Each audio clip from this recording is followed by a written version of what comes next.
Alrighty, hey everyone. Nice to see all of you again. Welcome back to Final Fantasy 14. We're gonna finish up some Heavensward stuff. Not finish, probably at least 2 more. Probably, but we'll get into that when we get into that. So last time, Calosa had to fill in for Elvie and be an Azure Dragoon for a bit. That was pretty awesome. But I mean, Elvie is still the best Azure Dragoon, let's be honest. Don't accept a substitute. Hey Elvie, I saw that. My little chat thing's messing up, but come on, there we go. Got it. Alright. Hey. We defeated Nidhogg and we punched everyone. And that was about it. And then we did some other stuff on the side. You probably checked those out. If you didn't, that's fine. Don't worry. You don't gotta. Anyway, let's do it. Let's get into it. New Game Plus Part 4. Oh, looks like we got a picture of the Warrior of Darkness. We gotta find out that. Hey, Alteron. Yeah! After 1,000 years of bloodshed and sorrow, the shade of Nidhogg, rage incarnate, fell at last to the Warrior of Light and her friends.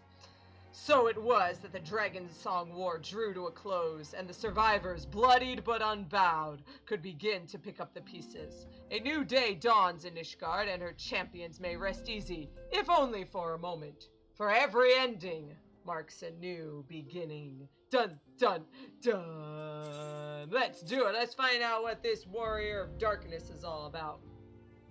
Probably a jerk, let's be honest. And I'm instantly standing up. That's cool. I thought Alphino would be the person that I would talk to. Our dear friend Estinian. Well, it seems our dear friend Estinian has slipped from his sickbed and vanished from the city. Were it anyone else, I might expect a word of farewell, but such is not his way. Nevertheless, I shall thoroughly berate him for his lack of manners the next time we meet. Oh, Alfie, he will probably laugh at you. Where am I going? Oh, literally right outside, of course. Oh no! Estinian is missing! Anyway, let's talk to this House for Tome Knight. A new day dawns in Ishgard, and the House for Tome Knight has tidings for you. Oh boy, I'm excited. What tidings? Mistress Whispersong, you have come at a most excellent time. An invitation from a truly preeminent personage was delivered to the manor but a short while ago. Would that you had been present to receive it, but in any event, I was literally right inside, sir. I was probably taking a nap. They didn't want to interrupt me. Grim tidings? Maybe, it might be grim. Sir Amaric de Borel, Lord Speaker of the House of Lords, Lord Commander of the Temple Knights, and Viscount of House Borel, cordially invites Mistress Whispersong to dine with him at his estate. What? You seem surprised. The messenger assured me that his lord had broached the subject with you at an earlier date, when the arrangements for the peace conference were still being finalized. Oh yeah, you did say that we should get a drink. And I tried to pass it off to Elvie, but he was having none of it. I think that the fact that Elvie and he are constantly having meetings in the war room probably was enough for him.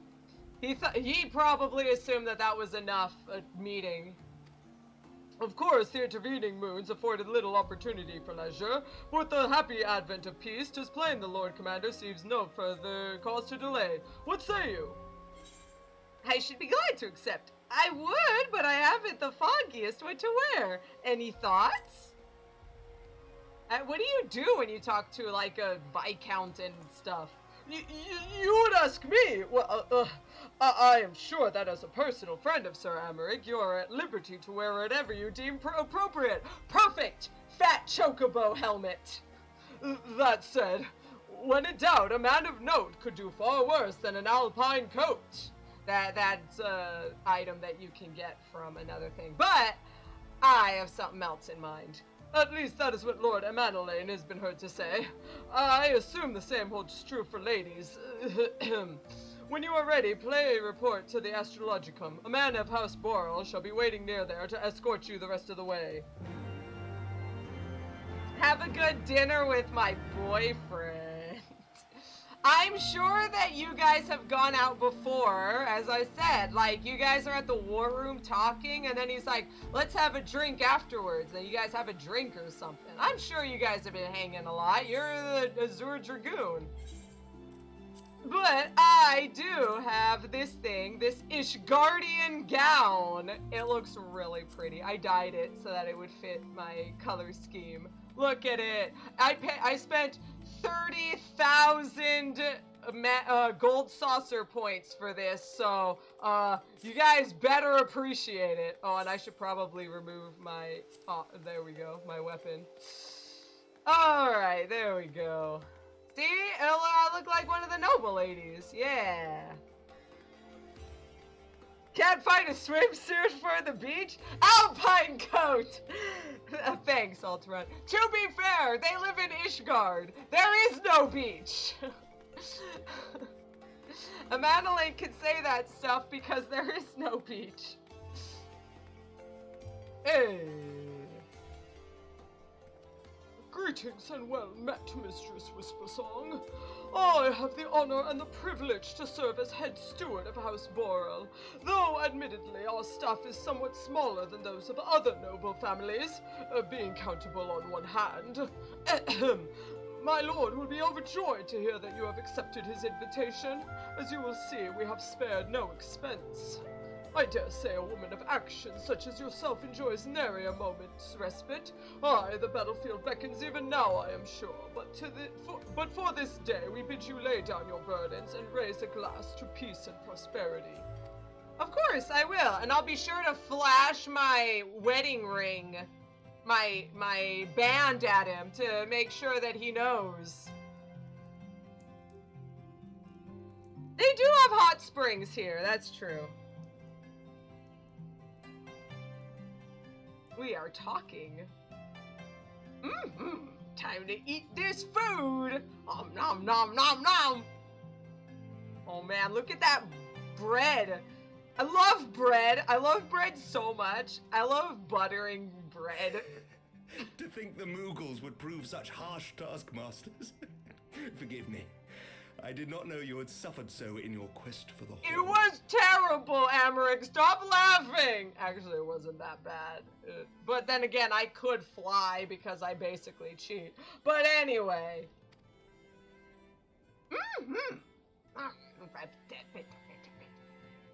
Want to butter that bread. No innuendo. I really want to butter that bread and eat it. I love bread. I love buttered bread. That boy is... I must say, your spirited accounts always come as a welcome change from the arid reports which fill my days. Yeah, Elvie is just, look at my boy! Yeah, Aqua is right. We are both looking pretty fine. We are both adorable.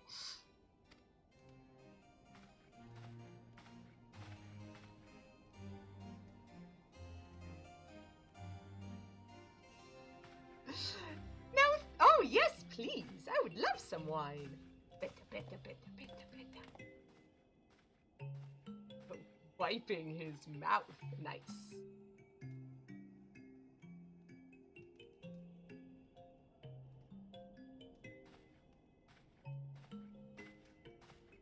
Smile.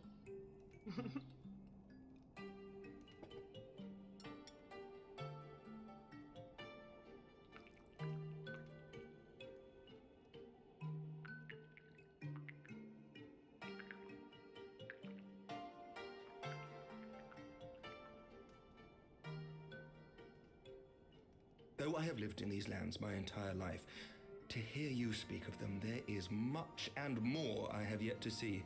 Truly, yours was a marvelous journey. Aonica and Elvie's partners are getting to know each other. This is a great four-way relationship. Oh, jeez. Be careful. We're edging into really creepy fanfiction territory. I assure you, there are plenty of fanfictions with, like, my 3 PCs and then the NPC that one of the PCs like, and they all start kissing. It's not a joke. This stuff happens. Yes. Oh, jeez, this is the life. Amaric is trying to be very serious, and we're just like, nope, we have none of this. We're having none of it. Why not join me on the net? No! Elvie would kill me! It wasn't all sunshine and lemon cakes.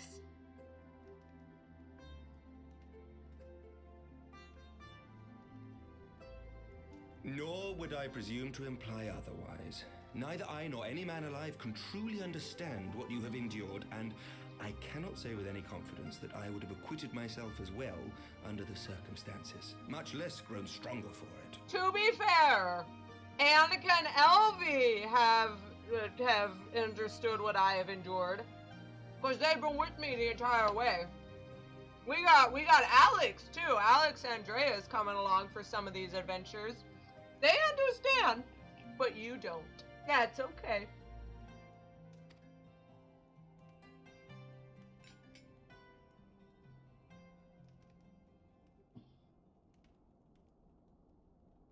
By your deeds, you have helped us to lay the foundation for lasting reform. Yes, but you're the one who's gonna pick up that foundation and build upon it. I just started it. You guys are gotta work on it. The formation of the Republic is but the beginning.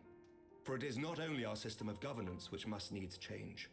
We, the people, must learn to let go of our hatreds and rise above our bloody past. Indeed. I only pray that I live long enough to see us achieve some measure of success. That I might know the lost did not die in vain. I hope so too. I can still see you there on the steps of faith, striding fearlessly towards the worm. If you could do that, who are we to balk at the challenges ahead?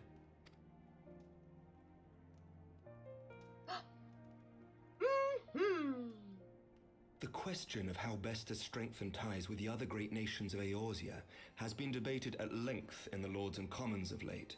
As you may imagine, maintaining stability during this period of historic upheaval is our paramount concern. Nevertheless, we are greatly indebted to the Alliance for their support during the Grand Melee, and it would be remiss of us not to repay their faith in kind. Of course, we owe you the greatest debt of all, and it is my hope that in extending our support to you and the Scions, we might also express our gratitude to our neighbors, nay, our fellow Eorzeans, whom we pray you will continue to protect. I'm sorry, I missed this a while back, but Alex said, you know, Amaric is hot, but have you had a nice loaf of garlic bread? Let's be honest. Let's be honest, this is Calosa. Calosa will, like, there's like a million hot dudes over in this corner, and she will go, "Wiship," right over to the sweets every time. It's a wonder she and Rian got together, let's be honest. We have 3 wine glasses.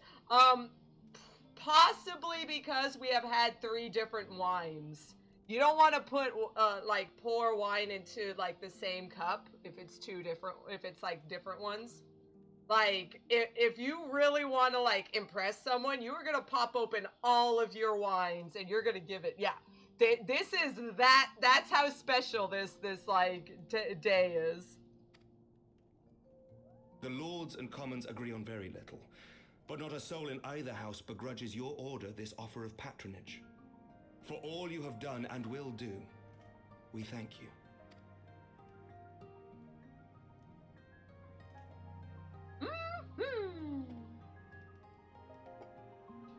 A toast! That was a little early, but whatever. Let's drink this wine. Oh yeah! Hot wine drinking action.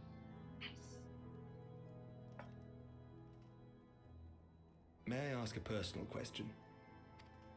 Now that the dust has settled, what will you do? Not as a scion, I mean, but what do you want for yourself? My absolute favorite was when this first came up, when this cutscene first happened, way back when it first dropped, and this was the first day, day 1, he said, "What will you do?" The first thing that popped in my head was, you.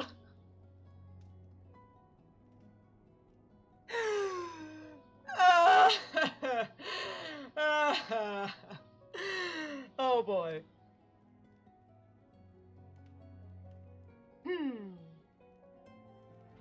Brienne. Lord Commander, pray forgive the interruption. What? An interruption? What? News from House Forton. Oh, is that a Fortom night? An urgent message for the Warrior of Light. Oh, it I is. was instructed to deliver it without delay. Oh, it is. It is a Fortom night. What's up?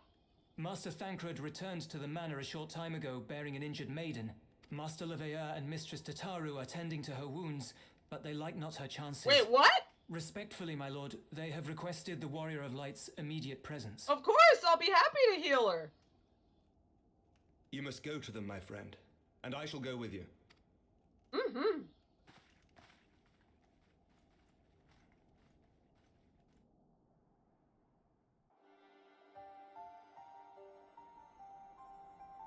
For every ending marks a new beginning.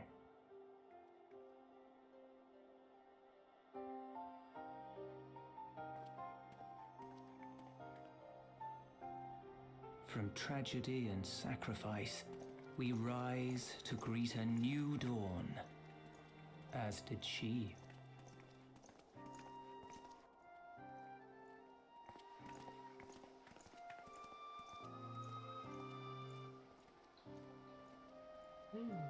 Only to be drawn unto another battlefield, another cause, as if by fate.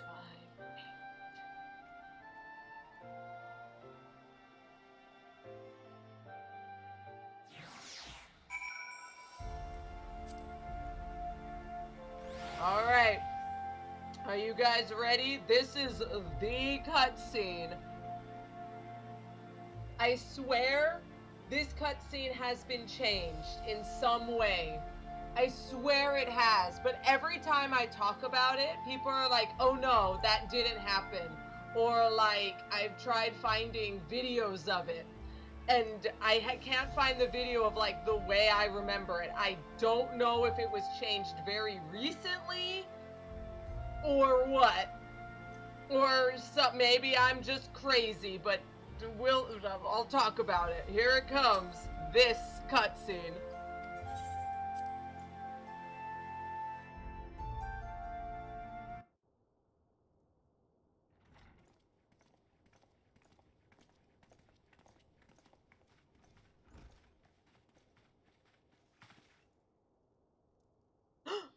Alisaie! Yes.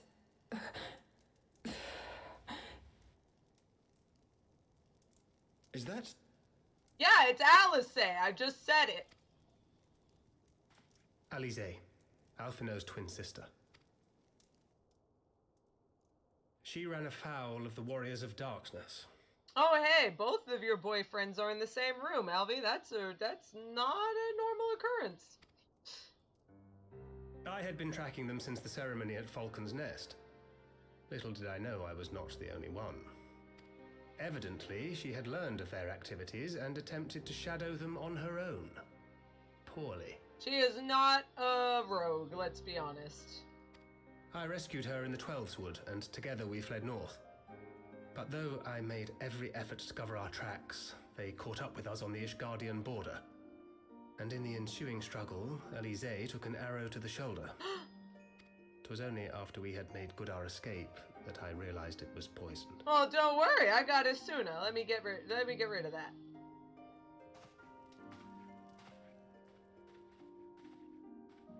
Thank you for coming so quickly. And you, Sir Emmerich. Think nothing of it. How is she? We have done all we can for now. Although the immediate danger has passed, the poison yet lingers in her blood. Well, don't worry, I can use Asuna. It'll be fine. I got this.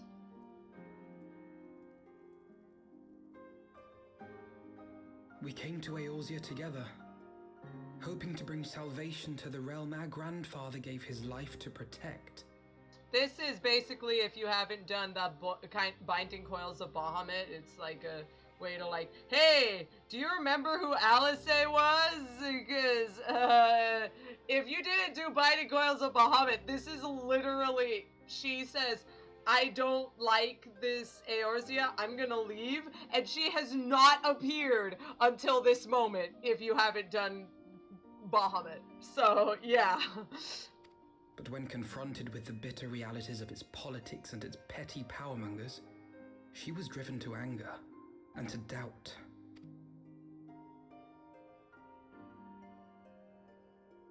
She refused to become embroiled in what she termed Eorzea's squabbles and distance herself from the Scions. Though she remained hopeful of a brighter future, she would walk her own path. Would that it had not been so perilous.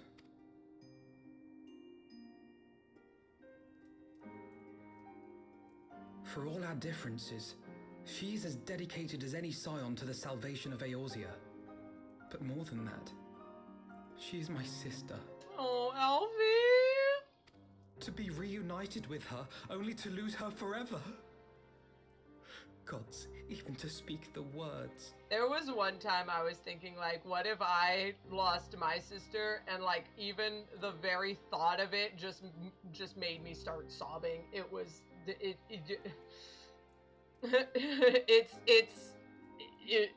then it's a twin? Take heart, Master Alphino.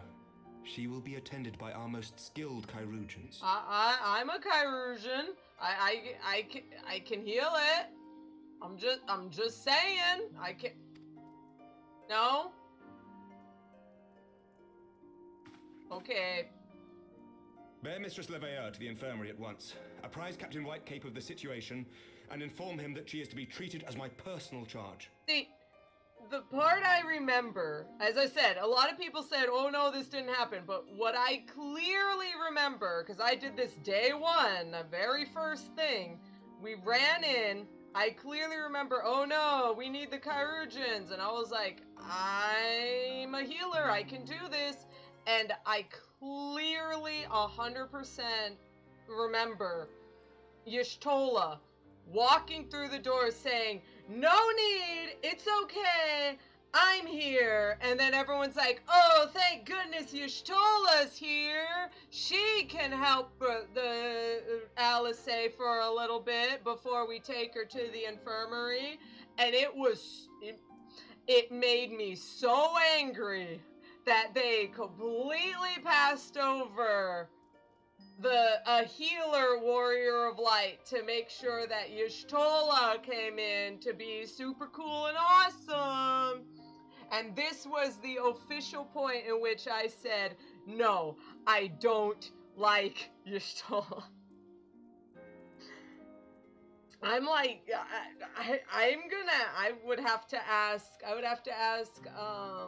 Flory. I would have to ask Rian's player, because Rian's player did this day one as well, and I remember us talking about it and being pretty like, oh yeah, that is pretty annoying.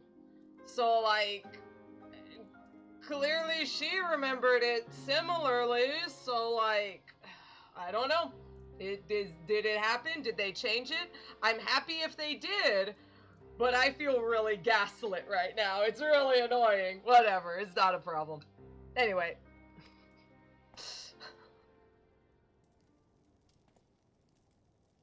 Alphino, is the Warrior of Light, is she with you? Don't go, there is something I must say. No, I'm not gonna go. What do you think I am, an idiot? Anyway, I'm coming over, but I'm not going. Jeez. I told you I'm not going. What the crap?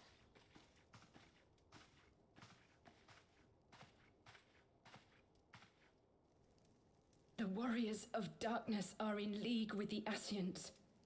Slaughtering the primals is but the first step in their plan.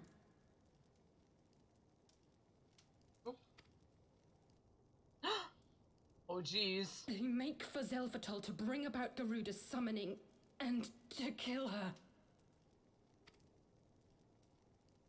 But why? You must stop them. Of course, but why would they even want to have Garuda summoned just so that they could kill? What? That doesn't make any sense. Donk. I shall inform the others at once. Yeah, of course.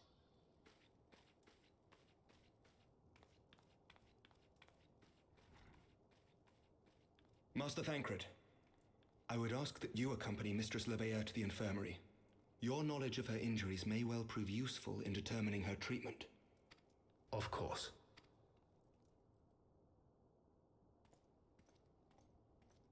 We need a convenient reason why Thancred can't be with us, because we don't have the trust system yet.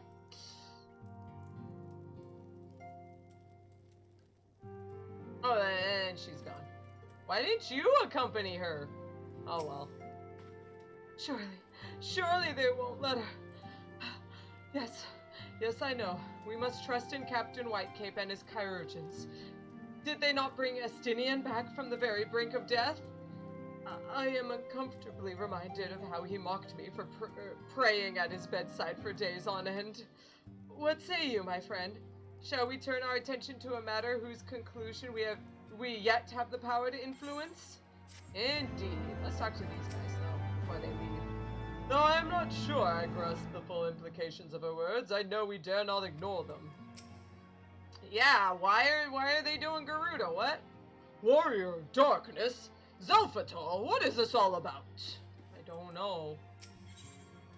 As Alphino and many others know all too well, there is no rest for the righteous.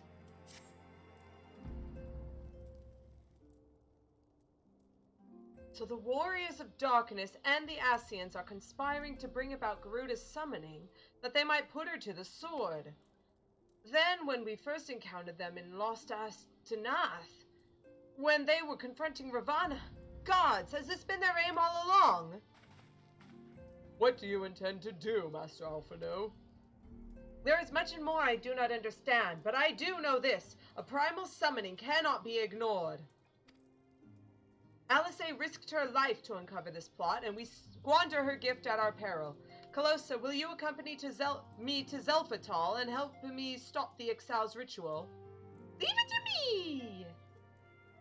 me! Given that Ishgard shares a border with the Ixali homeland, we have a vested interest in the outcome of this ritual. We have been willing to suffer the Beastmen's intrusions into Kurthan lands to a point, but the summoning of a primal is an escalation we cannot abide. You shall have our fastest airship, Master Alphino. The mountains of Zelphatal are not easily traversed, and this endeavor demands all haste. The gesture is appreciated, Sir Amaric, but I fear an aerial approach is destined to fail. This is their homeland, after all, and Ixali dirigibles are not to be underestimated. No, experience tells me the only conceivable approach is by land. I believe it would be wiser to cross into Zelphatal by way of the mountain pass east of Camp Dragonhead. In that case, I shall send instructions for a contingent of the camp's knights to be placed at your disposal. They will secure you safe passage through the mountains and escort you thence to Zelphatal. Though my men are unqualified to confront a primal, they are more than capable of contending with the Ixal.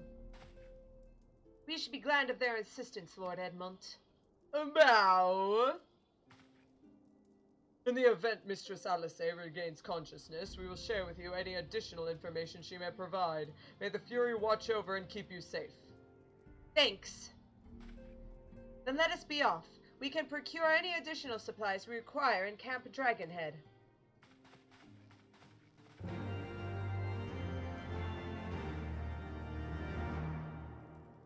Oh, and he just disappeared. What's this little girl? Mistress Whispersong, Solette, my name is Solette. I'm sorry, I've just begun working here and I'm not your rather famous, you see, and pray excuse me. Oh, baby! Oh my goodness, someone's got a crush.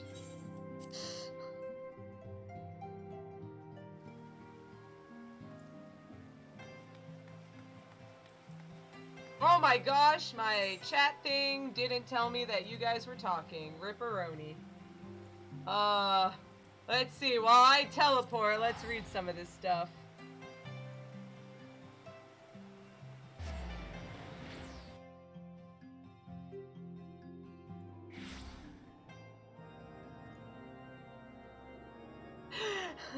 The world may never know what happened with the cutscene until Calosa organizes an interview with Yoshi P and has only one question.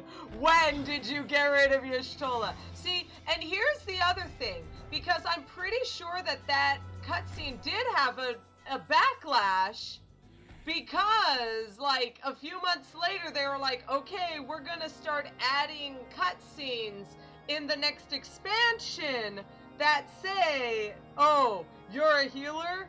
Heal this character. So like not like a month or two after this, they said, okay, we realize you healer characters are angry, so we're gonna change it. Like, I mean, I don't know if it was because, it might not have been because of Y'shtola, it might have just been, I'm angry because I wanted to heal Alisaie, but like, I don't think it would have been as bad if it weren't for a character coming in to say, I will do something that the Warrior of Light could have been doing already. Either way, it's all weird. Anyway. Have you anything you require, then? Excellent. The entrance to the pass is north of Nadalan and due east of Camp Dragonhead. Though it is normally guarded by a score of Ixali warriors, I have been informed that House Fortome Knights have already dispatched them. The enemy's gate lies open. We need but to walk through. Oh, I realize I should probably actually been... There we go. I should actually be wearing my stuff. Also, Count Dadula. Count Edmund is the best. Let's see. Calosa has the Sahagin Nav. He has Mr. Beatin. He has Gerhard. And now he has Count Edmund. Calosa has like, what is it? 4 dads at this point. Ernest House Fortome Knight. We have everything in hand here, miss. No need to worry. May I say what an honor it is to work with you, miss? Beyond this gate lies the trail which leads us to Zelphatal. According to my map, it looks to be relatively straightforward route, albeit one through an exceedingly dangerous territory. Mistress Whispersong, Master Alphino, as you can see, the gate is ours. Be advised that our scouts are reporting increased activity around the first mountain. Simply put, they are up to something and don't want anyone interfering. Yeah, it's probably the summon. We stand ready to escort you to Zelphatal and aid you as you see fit. Given the numbers we are like to encounter, a two-pronged approach may be best. While the knights and I feign a larger attack to draw the Ixal's attention, I suggest you and yours attempt to slip past their defenses and locate the site of the summoning ritual. If the gods are good, you should only have to deal with a few patrols, but if they are not, you may be forced to do battle with the warriors of darkness. Sounds difficult, but we got this. Alright, does anyone want to come with?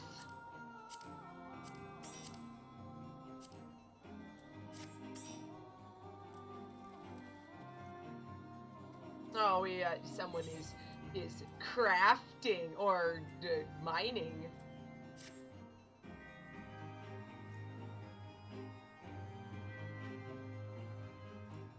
Oh, also Aqua. Yeah, their names are Levieur. They're very French. So yeah, it should be like Leveleur, but no, it's French, so it's Levieur. All right. When you guys are ready, you can commence a ready check. Oh, we don't got a healer. If we don't have a healer, I can tank. I can tank if anyone wants to heal instead of tanking. I mean, we do have a healer. We don't have a tank. Alex is gonna tank. Oh, now we got 2 healers. I could DPS. Wonderful. This is great. Oh, there we go. Perfect. Chef kiss. Love you guys. Let's do it. Jeez. Beautiful.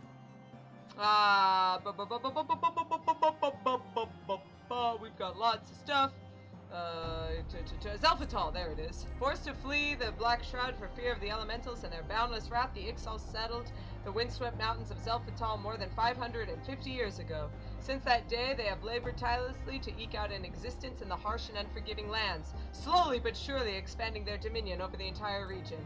Yet the Ixal have never forgotten that which was once denied them, and they seek divine intervention once more, to summon Garuda and beseech her strike down their enemies. In the shadow of the first mountain, the ritual nears completion, and only you and your comrades can hope to deliver the realm from their destruction.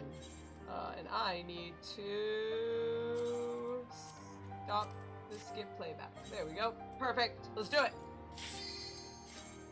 Yeah. Oh, yeah, this is weird French. It's magic French. So, yeah. This is very much not a normal way of saying Frenchy stuff. It's kind of like how...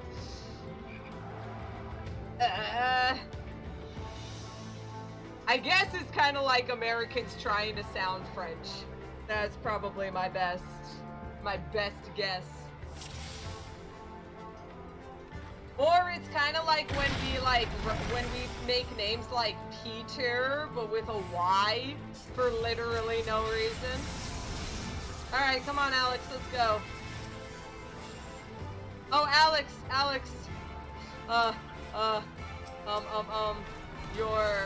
there you go. Let's do it.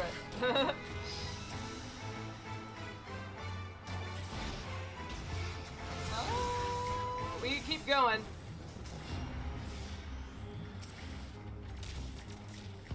Right here sounds good. Boop.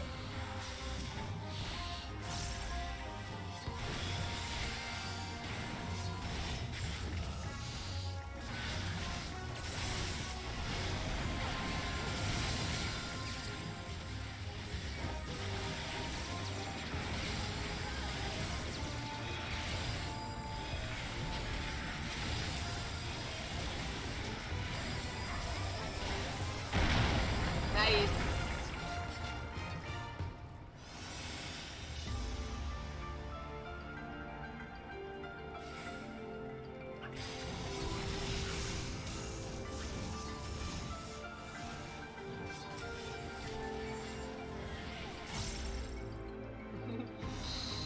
Bye, Alex. It's okay.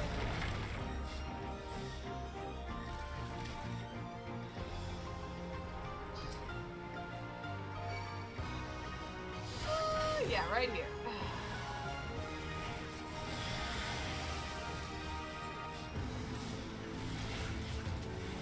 Woo! Alex gets to learn the wonders of wall-to-wall pulling.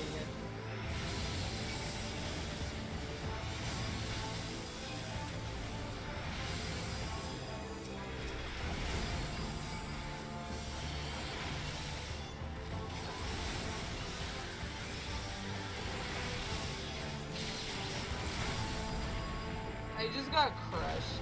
Nice.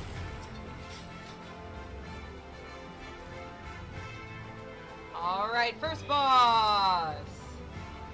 And I'm sorry, you're right, Aqua. You are Quebecois, if I recall, so you would know if French is spoken correctly. I'm sorry that I French-explained at you.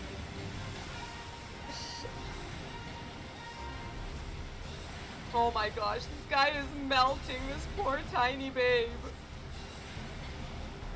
From on high we rain down death. Gotta kill this turret. Gotta kill this turret.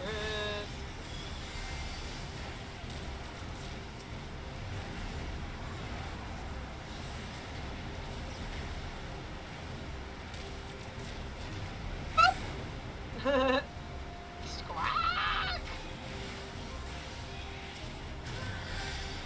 Let's see if we can kill him before he lifts again. Aw, darn!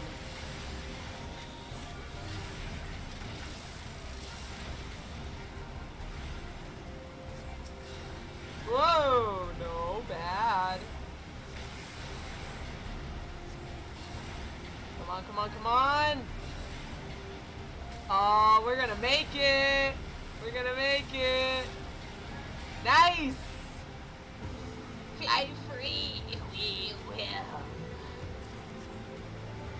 Oh, by the way, Pony's gonna be very happy with this episode. Gonna murder birds.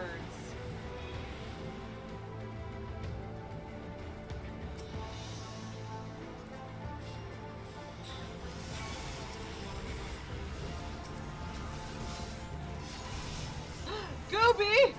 No! They've trained the Goobies for evil! This is a sin that cannot be undone. This must be punished.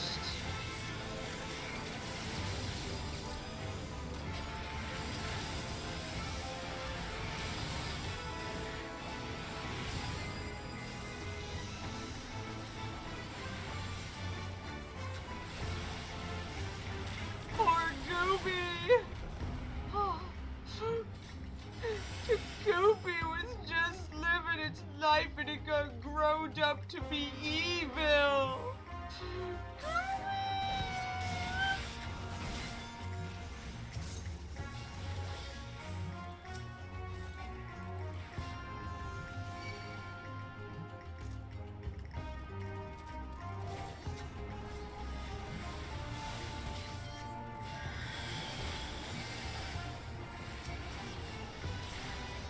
No, it's fine. I'll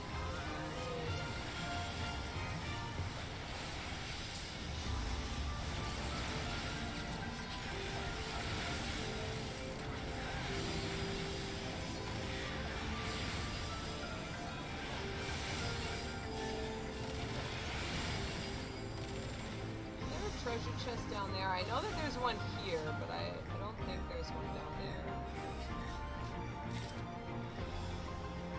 Alright.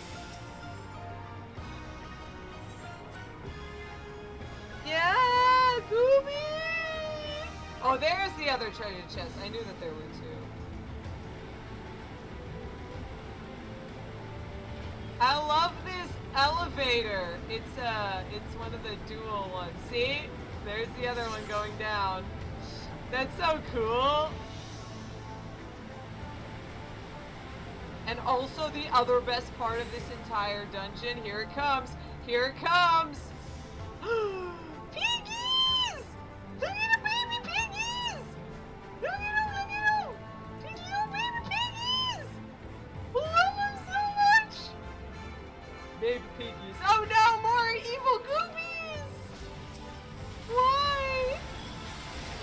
These monsters made the goobies evil!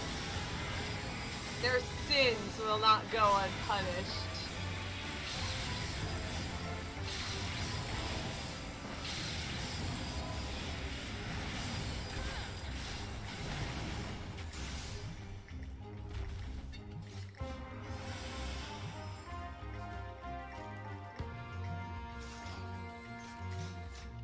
Alright.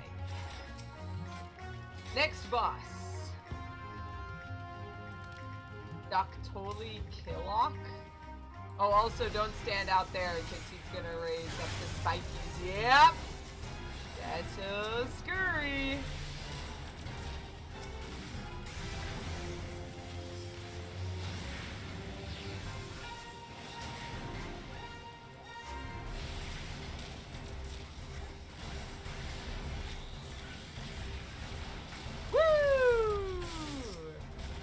That's why you got to be careful. On high is the one.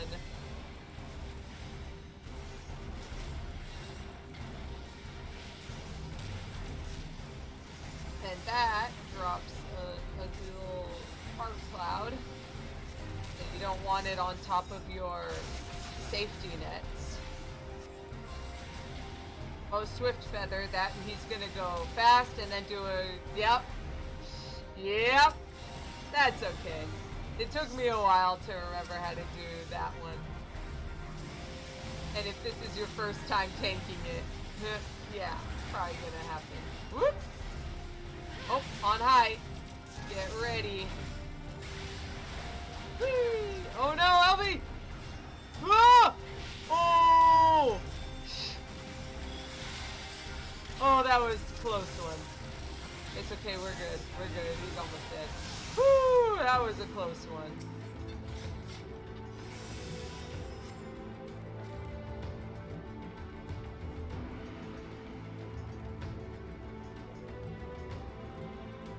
Yeah, it does look like a giant duster.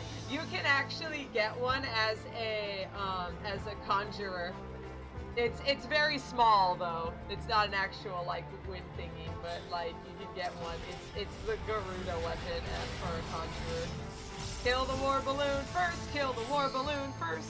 It will keep spawning enemies until they is destroyed. That's a song about killing the war balloon. Oh yeah.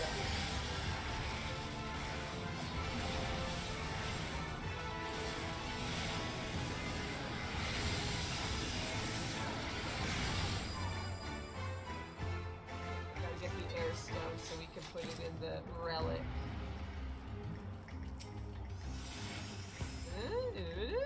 Okay, there we go. Oh, I'm not looking at this place. It's pretty. I gotta look around more. Now that it's not just a bunch of tunnels. Ooh. Isn't that so cool? Look at all the people out there. We gotta go to this one first. This is the first war balloon.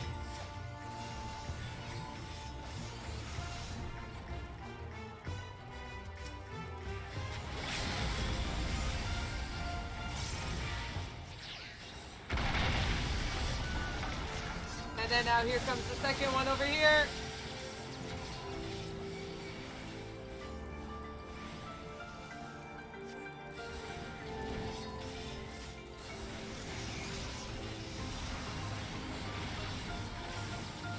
All right, we're good.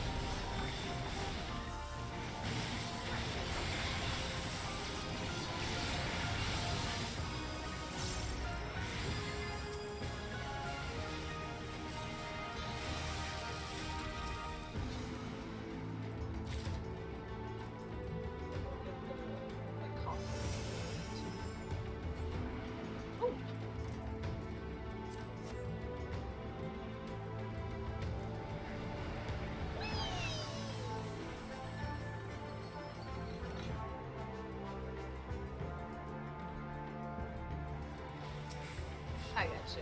Your grave this spot marks. Or does.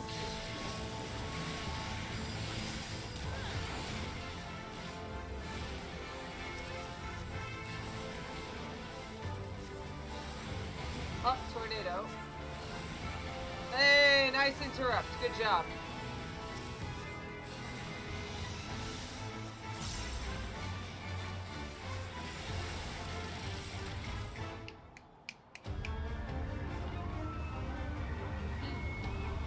High Priest of Garuda.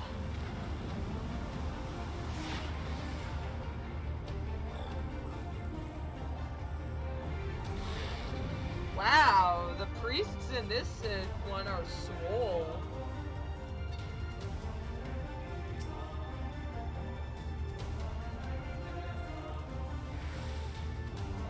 Yeah, this guy's pretty cool. I like this boss fight. Intrude upon sacred ground, who dares? Pay with lives, featherless ones will.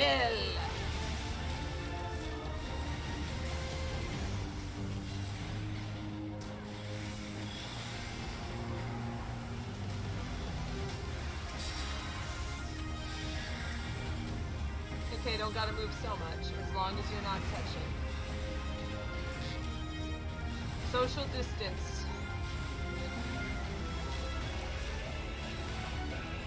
Oh jeez. No, don't like it. Don't like it. Now I do like this one. The birds come in and start like attacking you. So you gotta stack up so the birds don't attack only one person. No, come back! Upon sliver of her glory we now call. Rah, rah. Garuda!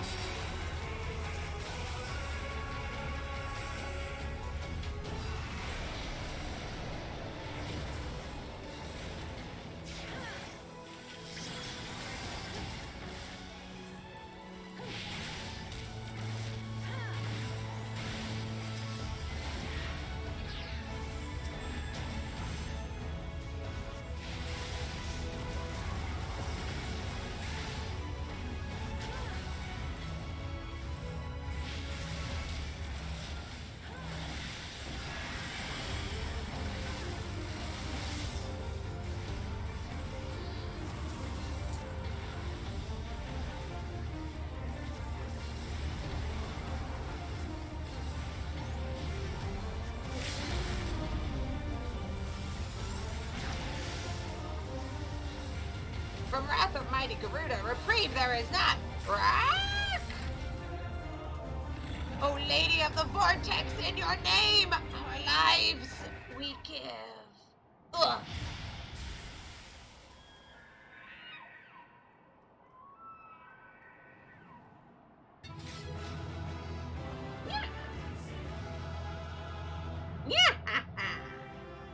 Get out of here, bird peeps.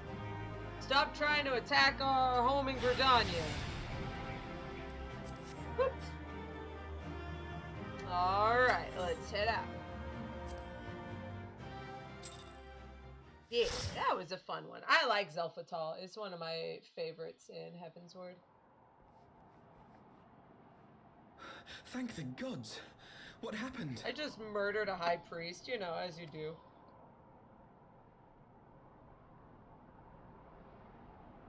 So they were unable to see the ritual to its completion. Then Garuda is no longer a threat, and whatever the Scions and the Warriors of Darkness were planning has come to naught. Ah, we got him. But we should not tarry. The knights have secured our path to safety. Well, well. What do we have here? You'd better not have killed the primal without us. Uh-oh. Huh? Oh, crap. Get back, Alphino. I got this.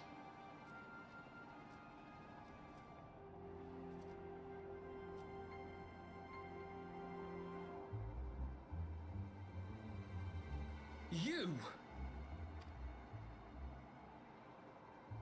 Wait, I know you. Still walking, I see. I could have sworn my aim was true. Huh? Just what is your game? Leading us a long way so these fools could step in and claim our prize? Wait, who's this guy? No, no. Let's not make hasty accusations. By the look of things, the ritual was proceeding as planned. We arrived at the appointed hour. 'Twas they who erred. It is hopeless. We cannot face them all. It's okay. Just get out of here. I'll find a way. Do mine ears deceive? A boy! So that's the way of it. Twins! You had me worried for a moment there. That's actually, there's a Zayla tribe of Aura people where, like, all of their, like, for some reason they just always have twins. And so when they fight, they use it to their advantage of like, oh no, ghosts are coming, there's two people, ah! So like, here you go, it happened here. Know that I will happily make it quicker for you. If you just stand still. Don't you dare. Also, did you notice their names? Ranger of Darkness, Devout of Darkness. These are actually names of jobs in Final Fantasy III. Cause get it? He's the Warrior of Darkness. So now all of these guys have Final Fantasy III jobs. It's cute. What? Enough, Jarumal. We wouldn't want to upset the man in white with any unnecessary bloodshed now, would we? Man in white. What does he have to do with Elidibus?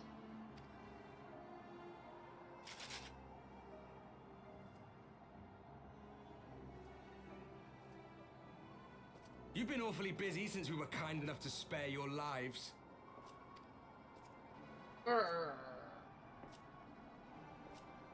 While you were idly consorting with the Scions, you mean?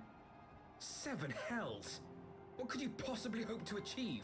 Since it always happens with that particular tribe, I imagine it doesn't work very well. Yeah, but if you spread the rumor of like, oh, we can summon phantoms of our dead brother, whoa!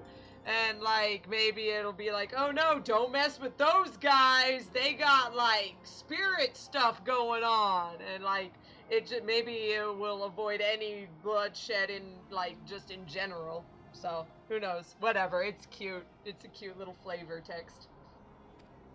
Should I explain it to you? Very well. Consider it a reward of sorts for beating us here. Sure, why not?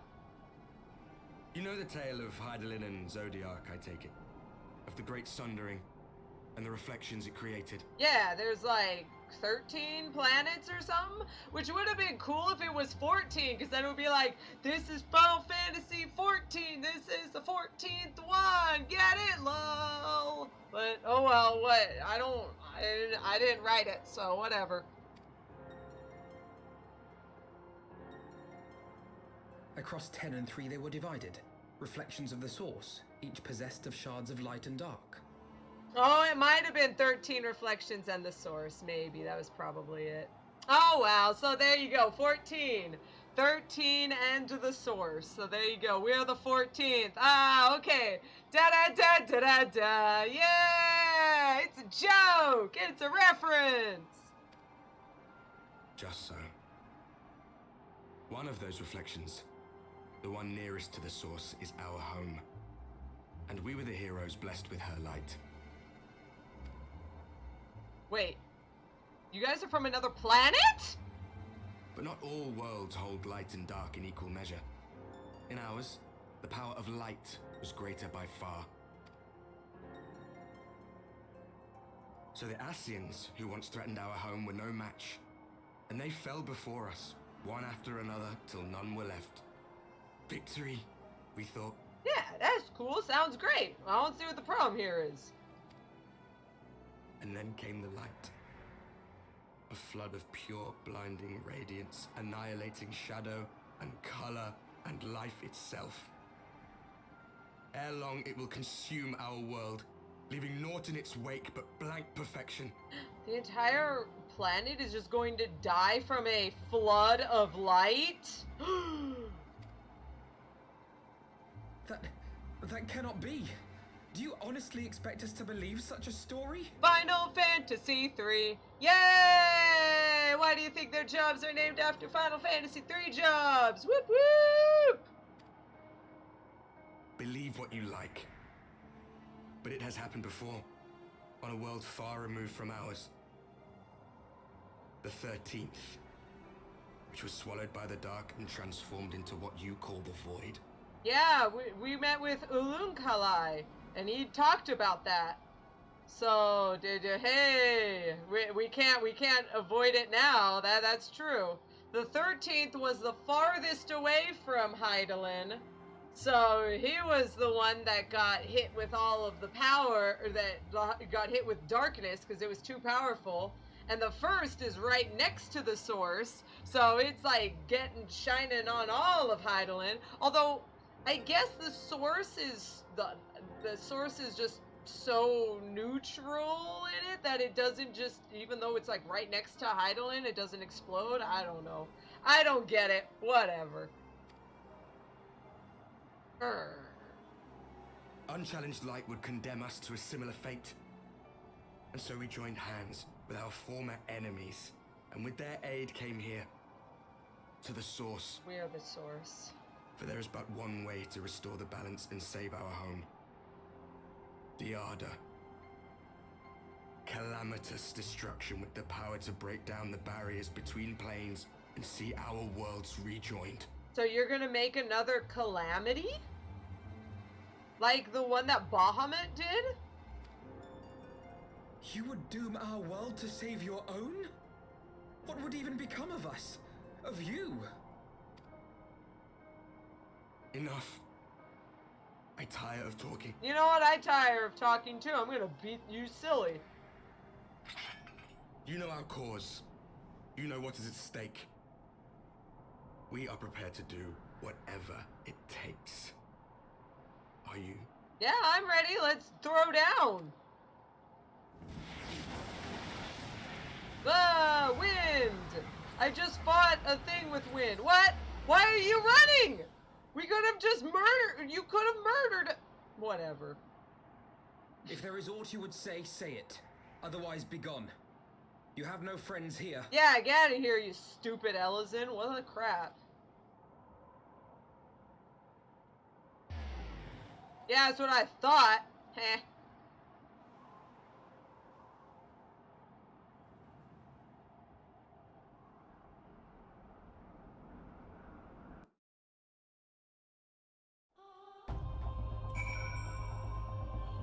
Okay, I think I get it, Alex. So you're saying, like, because Hydaelyn is on, like, either side, like, kind of like how we have, like, the sun on one side, and so therefore the darkness of space on the other.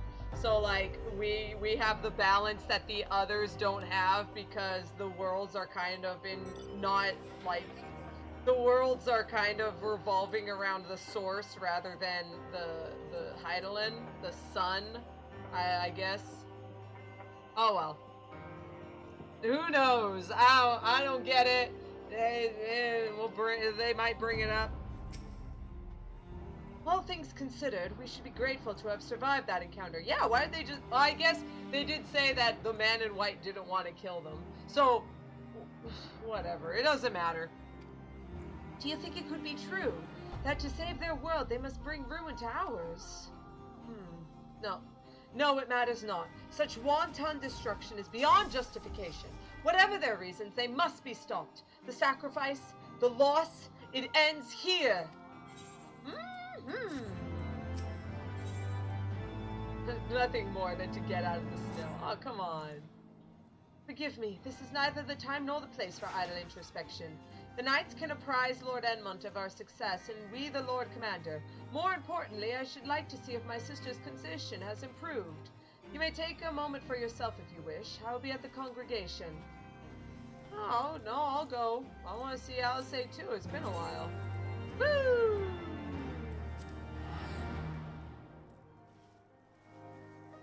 Maybe, yeah.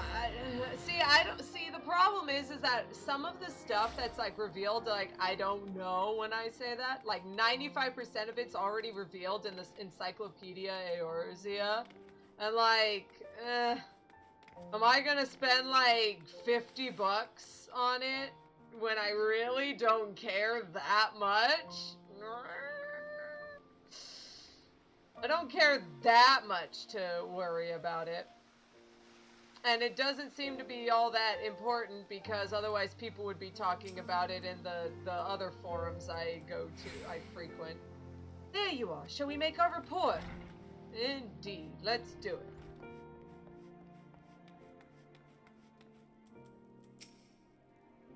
Your deeds have scattered the dark clouds that have long loomed over Ishgard. On my oath, we shall not squander the bright future you have won for us. It brings me joy to see you safely return to us, Calosa. What news from Zelphatal? I just murdered a bunch of stuff. Then we were not too late. On behalf of Ishgard, I offer you my deepest thanks. As for we who remained behind, Mistress Y'shtola has been tending Mistress Alisaie in your absence, and I am pleased to report that she has regained consciousness. Yeah, Alisaie's fine! I imagine you have many questions, especially given your recent encounter with the Warriors of Darkness. I know I do. Come, let me show you to her room. Do not worry, her condition is much improved. She is a resilient one, much like her brother. Elmeric! There it's gonna be Alisaie! There she is! She's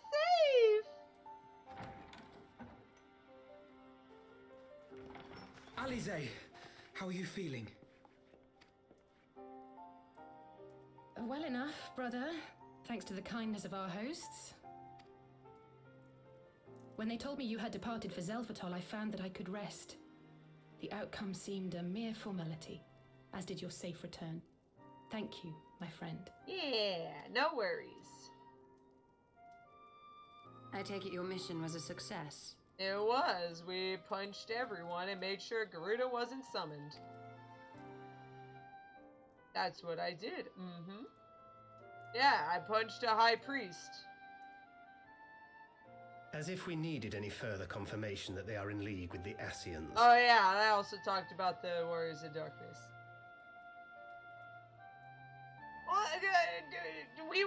We just stopped the summoning. That was the important part. We weren't honestly expecting to murder the Warriors of Darkness yet.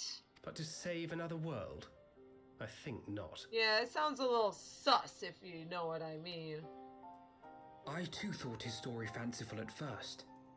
But it is possible there may be a kernel of truth in all of this. At the very least, none of his claims contradict the word's account.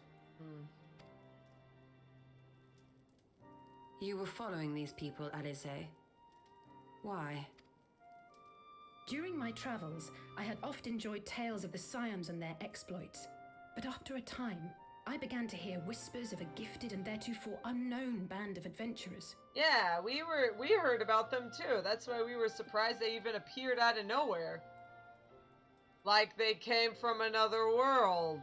Oh. Adventurers who had supposedly sworn to travel the realm slaying primals in the Scions' stead. The Warriors of Darkness. And in the course of investigating these rumors, you stumbled upon the Ascians' involvement. Everyone's telling Thancred to get a haircut. What? You don't like rugged, sexy men? What?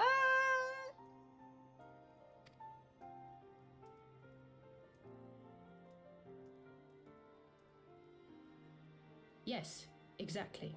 I love though that like now he looks kind of like the twins' brother because he has like blonde hair and also in a ponytail. So dumb. Forgive me, but if these Warriors of Darkness mean to bring about another calamity, to what end do they hunt primals? Yeah, that's the problem. That's what I was saying. They want to summon the primals so that they can kill them. That just doesn't make any sense. To prompt an escalation. To deepen the beast tribe's feelings of helplessness and despair, and thereby drive them to summon ever more powerful gods. Which will mean that we have to fight and possibly kill the actual beast people, which will then... And lest we forget, these events do not occur in isolation. With their patron deities being slain left and right, the news of man's victory over Nidhogg must surely have sown panic in the minds of the beastmen.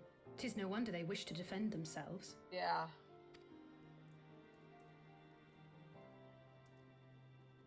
Power answered with greater power.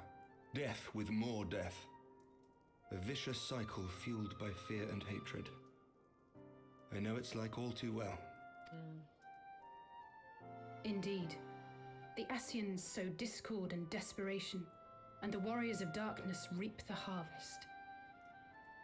And so it continues. Yet that is not the extent of their ambitions. The Ascian himself observed that once the powerless realize that the old gods have failed them, they will have little recourse but to look to a new one. One as powerful as Bahamut, perhaps? Oh, jeez. We cannot let that happen.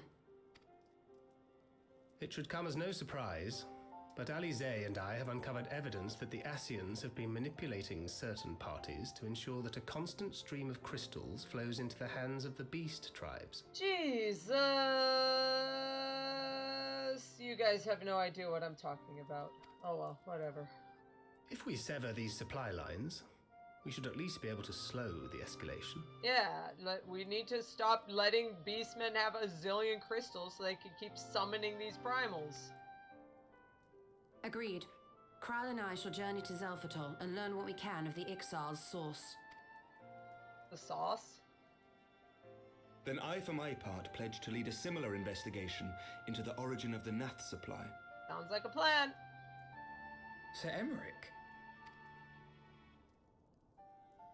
As a member of the Eorzean Alliance, Ishgard is on a bound to play an active role in maintaining the security of the realm. You might also say that I have some personal motivation, given the Ascians' dealings with my father.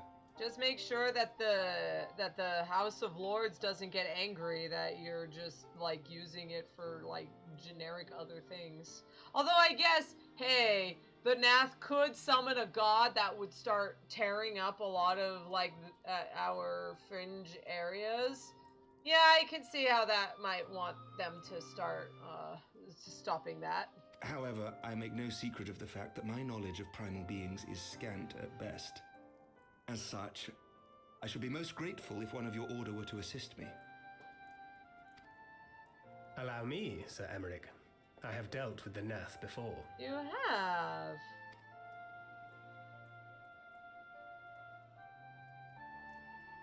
Well, he's not getting a haircut out in tail feather. Let us consult with Orianja then. Given his dedication to the study of primal beings, I should be surprised if he could not tell us something of value. Allow me to accompany you, brother. And before you think to refuse, know that I am not the girl I once was. I shall not be a burden. You have my word. Oh, come on now, Alisaie. We saw the two of you beat up your grandfather. It's fine. It's fine. But Alisaie, you... Alphino? That face. You are more than welcome. After all, it was you who set us upon this path. Yeah, and if anything happens, I'll give her a quick heal.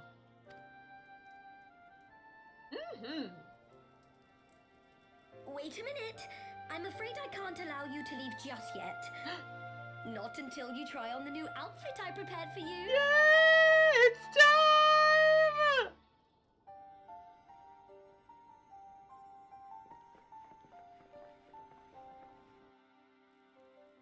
Here it comes! Oh, Aqua, are you ready?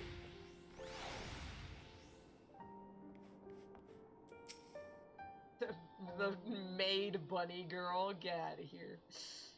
To think that the three of us plumbed the depths of the coils and confronted Bahamut himself. Had I not been there, I would struggle to believe it. Yeah, if you haven't done the coils of Bahamut, he says something like, "Wow, it seems like Alisaie has found some sort of reasoning why she wants to help more. It's very interesting. I wonder where it comes from." Shortly after we parted ways, I had heard she had taken to the road on her own, apparently on a journey of self-discovery. Precisely where to, I never learned, though I suspect that was by design. So she enjoyed hearing the tales of our exploits, did she? Oh, she does care. Yes! My apologies for keeping you waiting. It's Opera Omnia Alisaie!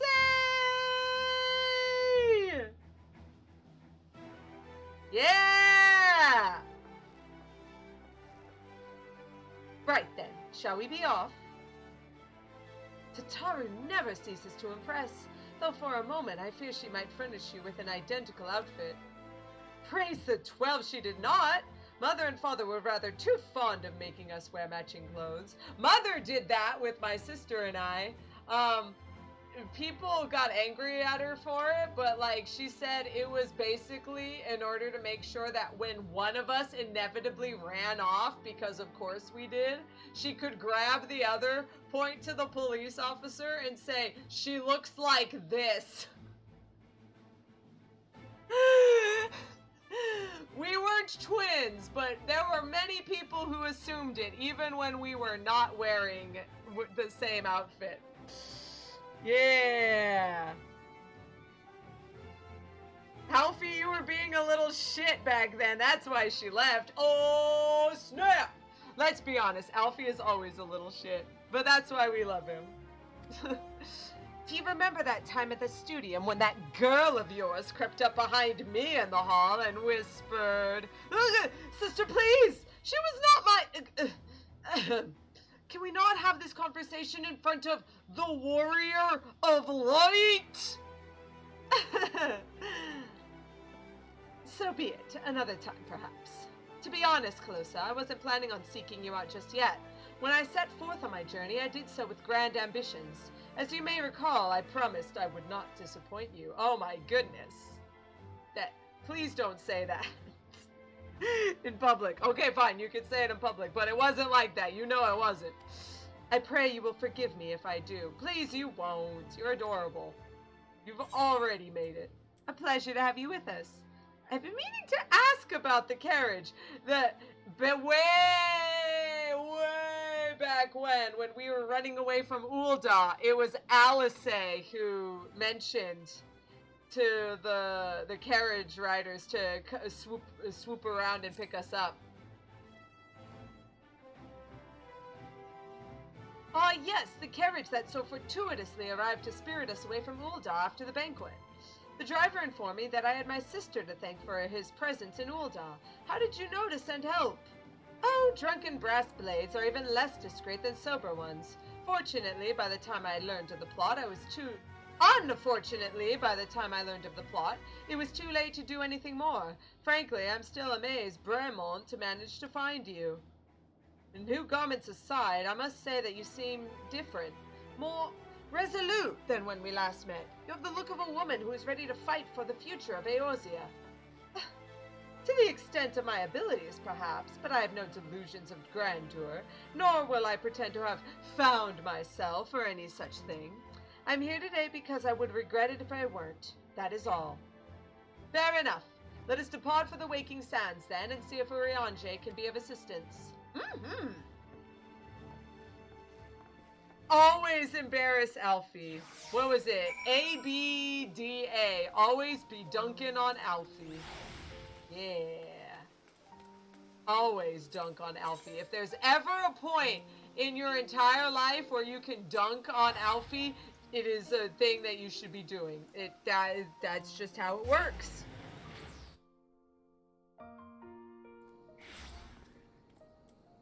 Mom had no need of photos in her purse about it. To be fair, probably our family was not a big photo family, actually. Oh yeah, I forgot. This is the worst thing to ride as a white mage. Perfect. I really need to take that off of my favorites. There we go. Mount Guide. Remove from favorites. I'm sorry, Moogle. I cannot. Yeah, hence she looks like this. Yeah, we weren't very big picture takers, though. We just never took pictures back then.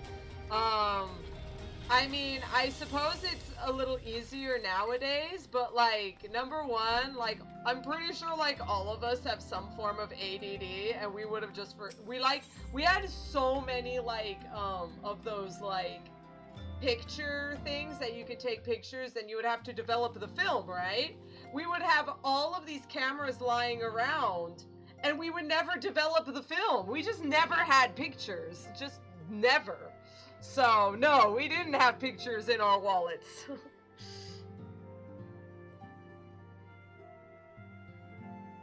Yeah, see, we're just not that type of people. I'm saying it. I'm pretty sure that, like, 95% of us have some form of ADD, and we just forget everything. Just all the time. So, we would have pictures that we just never developed. One time, we had, like, we got, like, some photos developed, and then, like, there were, like, 10 photos that were like, what the crap are these? Oh, we took these pictures 5 years ago, and then just never developed them. So, yeah, that was it. Aww. Some film canisters that aren't developed, so I'm telling you, it's weird. And my dad found so my siblings had to split all the pictures, and now I have a large tote just full of pictures. I'm telling you, man, we just weren't we weren't a picture family. We didn't even we had like a few pictures like on the mantelpieces, but like most of them were like my mother and father's wedding, and that was like it. And then like one picture of us as a family, and that was it. The rest of the pictures were like oil paintings that mother found like when she was when we would travel and things. Anyway, we're interrupting this story here. Urianger, apologies for calling upon you unannounced. Why, Master Alphino, would that the scholar had seen fit to grant me knowledge of thy coming. What bringeth thee and thine here this day? The warriors of darkness have returned. Pray allow us to explain. Mm-hmm. Beta. Oh, hi, Urianger. I, too, have heard tales in recent days of primal beings rising up only to be cast down by forces unknown. Alas, as thou didst observe, this serveth but to spur the beast tribes pursue their goals with redoubled fervor. We have two objectives at this time. To identify and remove the source of the beast tribe's crystals, and to take direct action to prevent any further summoning rituals from reaching completion. The second is easier said than done, of course. While we were fortunate enough to learn of the Ixal's plans before they came to fruition, I should be surprised if the Warriors of Darkness and the Scions did not have some similar designs elsewhere of which we have no knowledge. Would thou wert wise to come hither, for this very day I did receive tidings most troubling from across the strait of Murthor.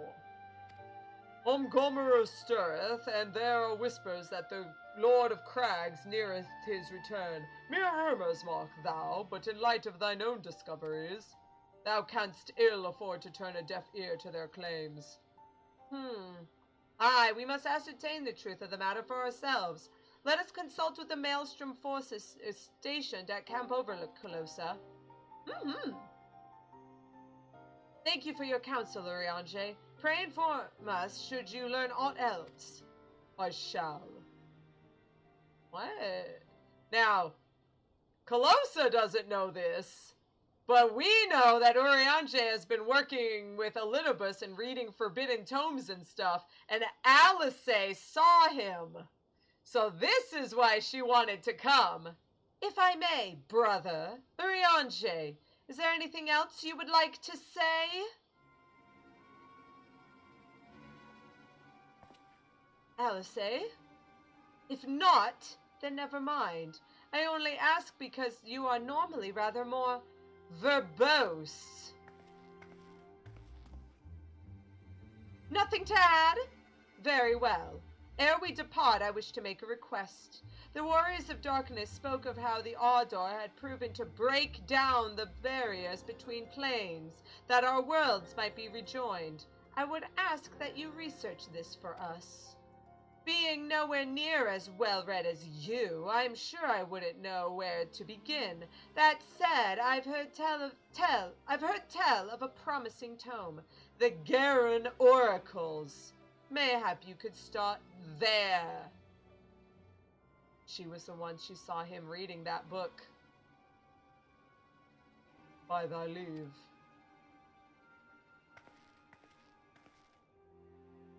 Camp Overlook, was it? Very well. Woo! Yeah, Allie is not buying this crap. She knows that Urianger's got something fishy going on. We know that something fishy's going on. Hey, Urianger, what's up? We shall speak anon, Calosa. I prithee attend Master Alphino and Mistress Alisaie. I will. Hey. Arvold! Now that we need not fear reprisals, we can focus our efforts on locating the missing Scions. It may be that they too are lost to us, but as long as there is hope, we must try. Oh, hey, Wigstan. The political landscape to our struggles against the Beastmen, little is certain and less is within our control. We can but focus on those things that we have the power to change. We still got a few people here. Most of these people don't do much. Radolf and Slafswin, I think, had some quests, so they're just stuck here forever.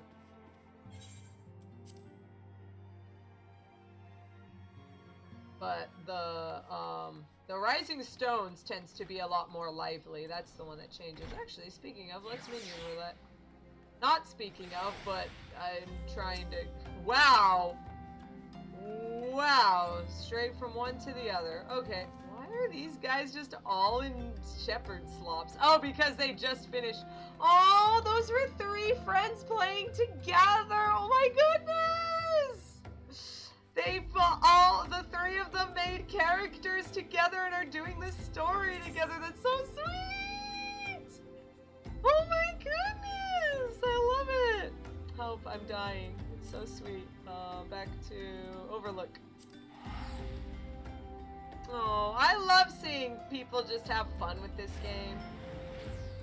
It was making me a little sad when they were like constantly like, when there were people on Novice Network constantly being like, why can't I just get through this game immediately right now? And it's just like, why?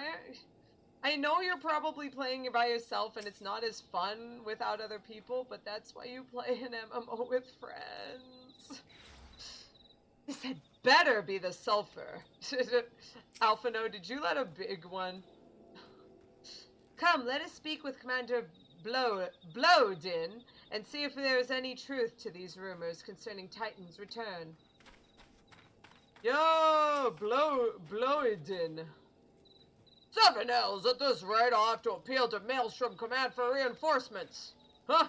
Whatever it is, we don't want any. We're asking about Titan. We'll probably kill him if we gotta. Well, fancy that. Just when my Cobalt problem looked like it was coming to a head, the Scions of the 7th Dawn turn up, itching to pitch in. Bloody brilliant timing is what this is. Right then, let's get to it.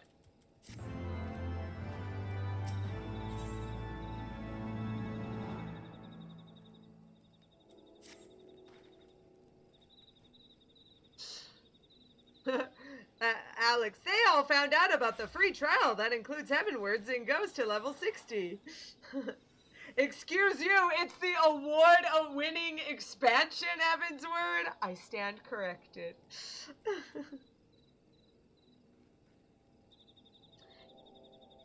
So, our friendly neighbors in Umgamera have got much more aggressive of late, as you just said. Matter of fact, our scout spotted one sniffing about the stores just now, likely looking to make off with an armful of crystals. I'll be damned if I'm about to let that happen. Lend a hand and help us search the camp for the little bugger, would ya? Alright, sounds like a plan. Oh, Aqua.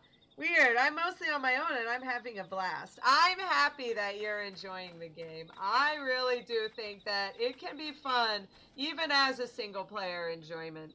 It's not really all that bad. Sometimes you get bad people playing, but what are you gonna do? It's just a game. Why do you have to be mad? Our Maelstrom friends seem notably more agitated than when we first arrived. Do you happen to know why that might be? There's apparently a kobold stealing crystals around here. A kobold in the camp, you say? That would appear to corroborate Uriange's information, yes. But to be so reckless as to infiltrate a Maelstrom camp and draw attention to their efforts is passing strange. Well, there will be time to think on this later. For the present, we must do everything in our power to prevent Titan's summoning, and that means finding and questioning this kobold.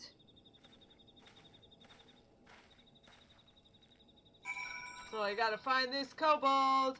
I think the kobold is somewhere hiding over here. Oh, no, Alphino's over here.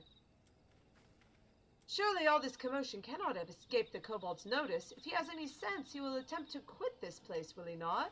Yeah, why would he keep trying to run around if we're looking for him? Seems weird. Oh, I was trying to look if I could find Alisaie. Alisaie! Alisaie! Oh well. I think he's somewhere around here. I always forget. Kobold! Oh, there's Alisaie. Bird's eye view. One of the scouts said he looked quite small for a kobold. Could he be hiding somewhere like this? Underneath the campsite? Oh, that would be adorable. Oh, if he's smaller than others, maybe he's like a runt or something, and he was kicked out. Oh, there he is! Oh my goodness, he's a tiny baby! Oh my goodness! Ah! Ah! No, Koboldling, come back!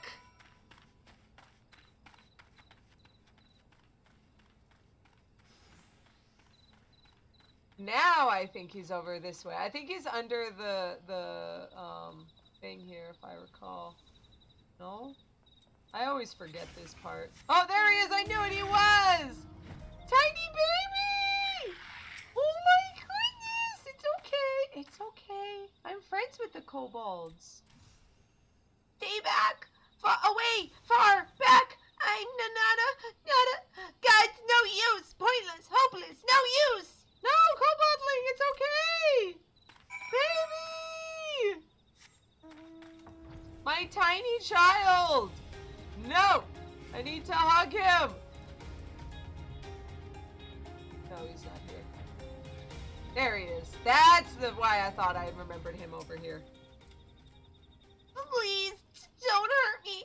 I only wish to talk. Yes, just talk. Oh, baby! He's too scared of me. I'm a big, scary girl. There, and then this final one, yeah. Another one of Calosa's many sons. Calosa will adopt every son, ever.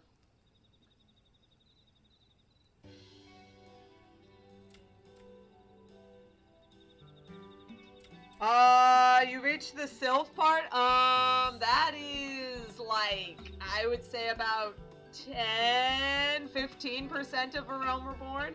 Maybe upwards of 20, but just still pretty low.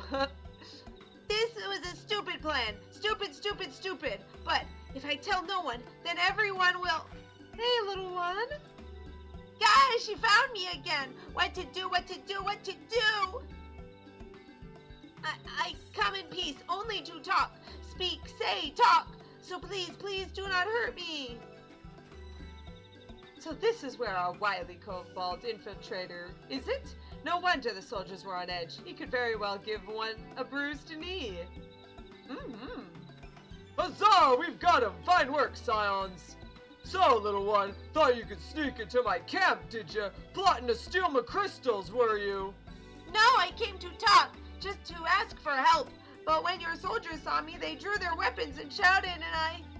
Now, let us all take a deep breath and discuss this like civilized individuals. What is your name, child? Pikmin Gabu of the 620th Order. At least, I will be a Pikmin. Pikman, not a Pikmin. The theme of love intensifies. One day. One day. Well met, Gabu. I am Alphino, and this is my sister Alisaie. Yeah, she turns to look at him like, are you serious? I could introduce myself. What? Calosa, the woman who found you, is our friend. And now that you know our names, we can be friends too. Now, Master Bloadin here thinks you wanted to take his crystals, Gabu, but you said you came to ask for help. Why to us and not to your own people? What happened, Gabu? Can you tell us?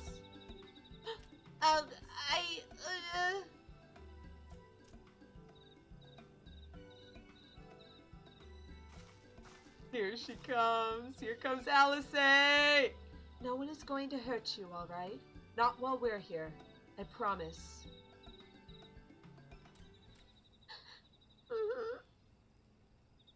The patriarchy is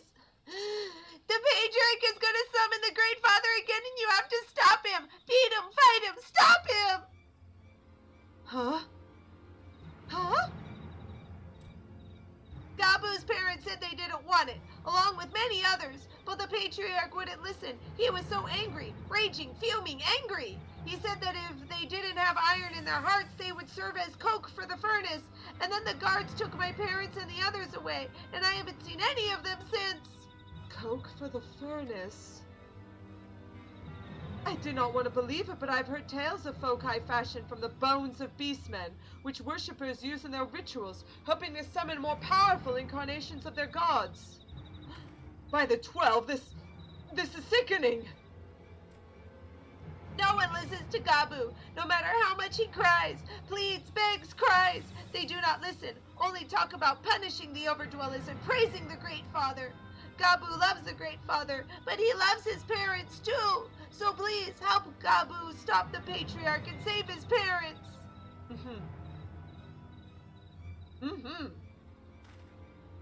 Commander, advise Maelstrom Command that Titan summoning is imminent. Should the worst come to the worst, we will require their support. Time is of the essence. We three will attempt to infiltrate the Kobold stronghold, secure the crystals, and free the prisoners. Well, if you're sure, you'll forgive me if I don't seem optimistic. We'll make ready just in case.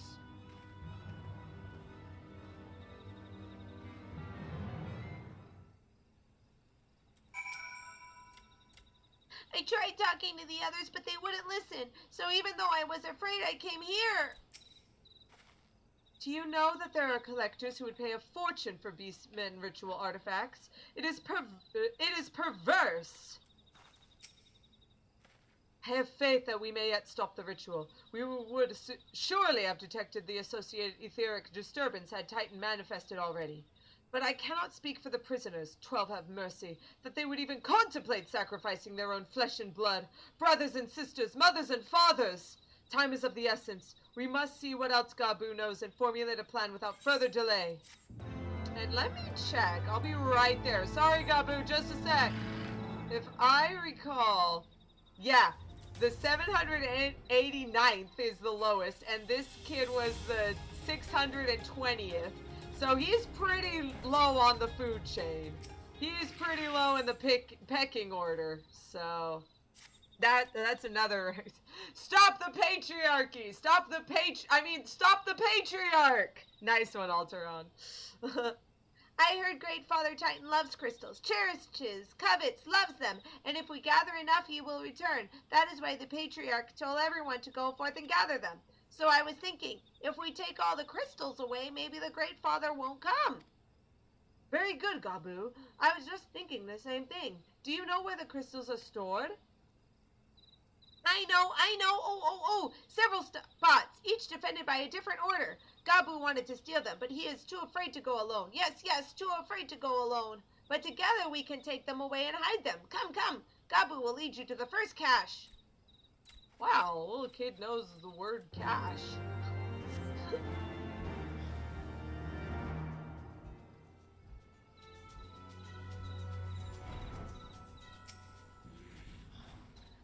Pray see to the crystals. Alisaie and I will stand guard for any errant patrols. That hardly seemed fair. Then again, they only had themselves to blame. Oh, they already beat him up. Ah, got him. Quickly! Let's take these crystals away. Do you have them all? Good. Lead on, Gabu. This way! He's so tiny, I love him! He's my tiny son! The Pikmin order. The Pikmin order. I used to remember the theme of love. I'm pretty bad at it now, though. What are you waiting for? We stand lookout. You take the crystals. If they find us, you'll protect me, won't you? Oh, you better believe it. Oh my goodness, tiny baby! Pet. If I did not know any better, I would say this crate was... What do you mean?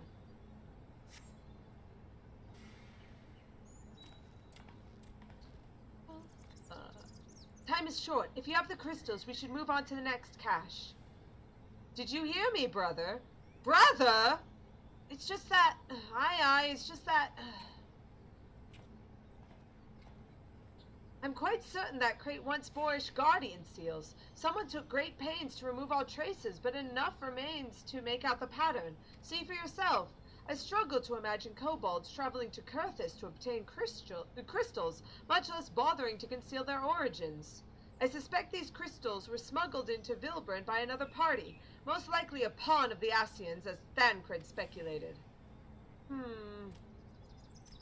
don't understand. Who are the Scions? Do they worship Great Father Titan too? Never you mind about that. As Alisaie said, we do not have a lot of time. Can you lead us to the next cache, Gabu? Yes, of course. Gabu knows the way. This one is the last one and is very large, very big, very huge, very large. Protect the baby. Yes. Calosa just turns into, what's her name? Turns into Samus. The baby! We should pack up the crystals and leave, now. The kobolds could stumble upon our handiwork at any moment. But they were here, heaps and heaps and heaps of crystals! Gabu said the cache would be here, unless it is remarkably well hidden. Oh no! Maybe they've already taken them deeper inside! You cast about for a time, you see no sign of the crystals. Uh-oh.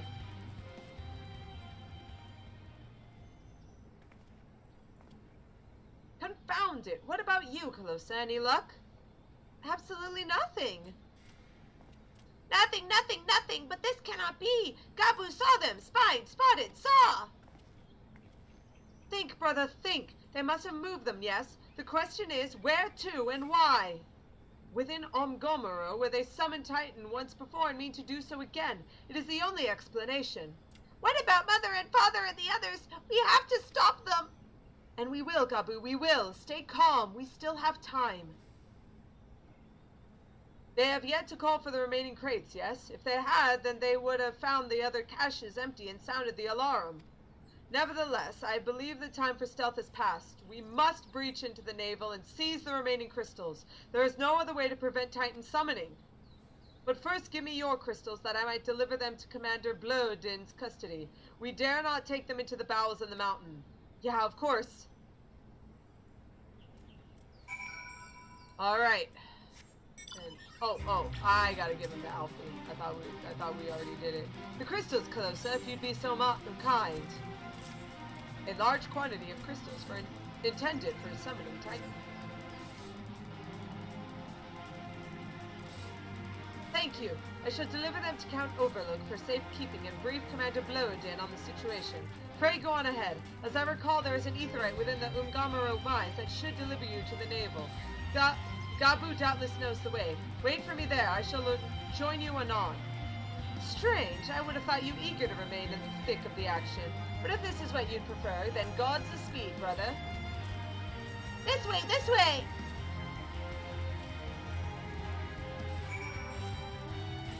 Let's do it. Oh, perfect timing! It's the Kobold Mount. Yeah! Zoom! Zoomy doom.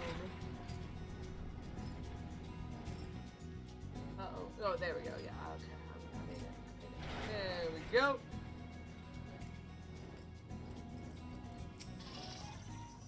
I hope the Patriarch and my parents are there. I take it this is the aetherite we seek. Right then. As soon as Alpha Node arrives, we go. I trust you're feeling suitably heroic, Calosa. There's no telling what sort of resistance we'll face in there. Here it comes.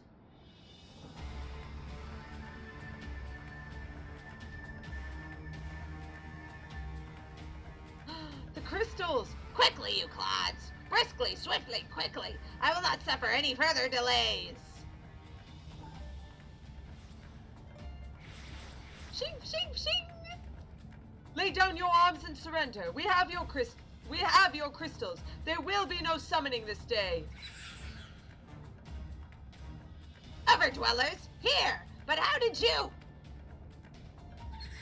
Where are my parents, Patriarch? Where are they? Over there.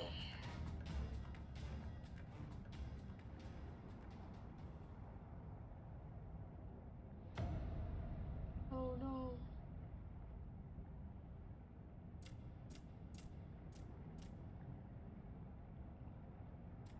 Mother? Father? Coke for the furnace? You monster! How could you? Aye, we are but servants of the Lord of Crags. We are his, that he may drink of our blood and partake of our flesh, that he might draw upon the strength of his children and defend him from the tyranny of the Overdwellers. No, Alisaie, not yet.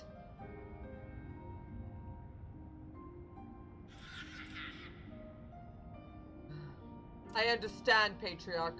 I do. Your fear, your anger, your hate.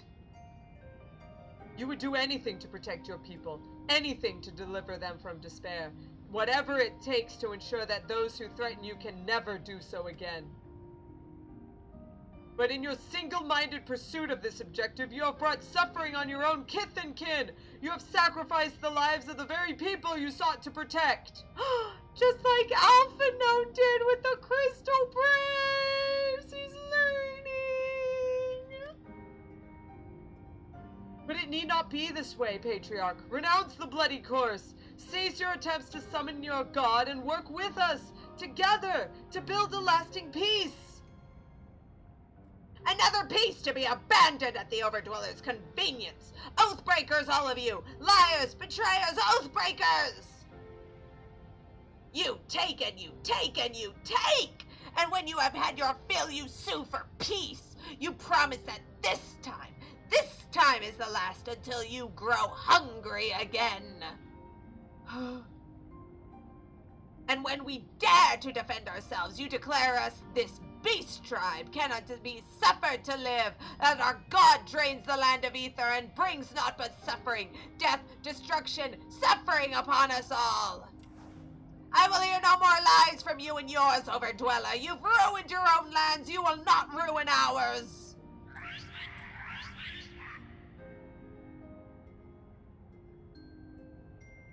I said I'd come for you, and I did. I'm here. I'm here. I'm here. Say something. Please.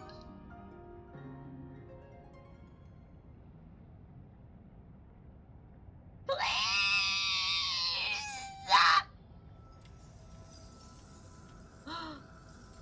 A prayer.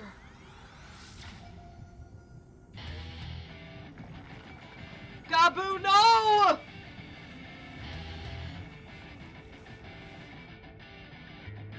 Wake up! Wake up! Wake up! Wake up! Wake up! Wake up! Wake up! Wake up! Wake up!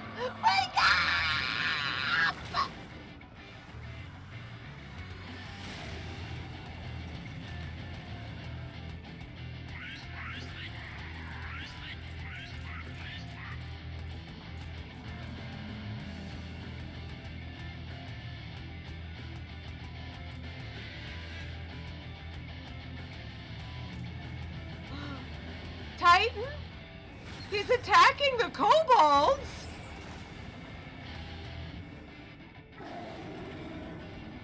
This Titan was summoned through Gabu's wish! 7 L's! He's gone mad with grief! I'm here! I'm here! I'm here! Gabu, no! Alpha, no! Leave him to me! I'm standing on Carby! Use that EX! Yeah! Go, Alfie, go! We must away!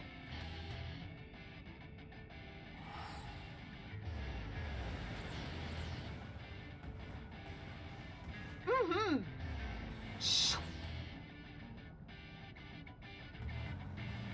Carby!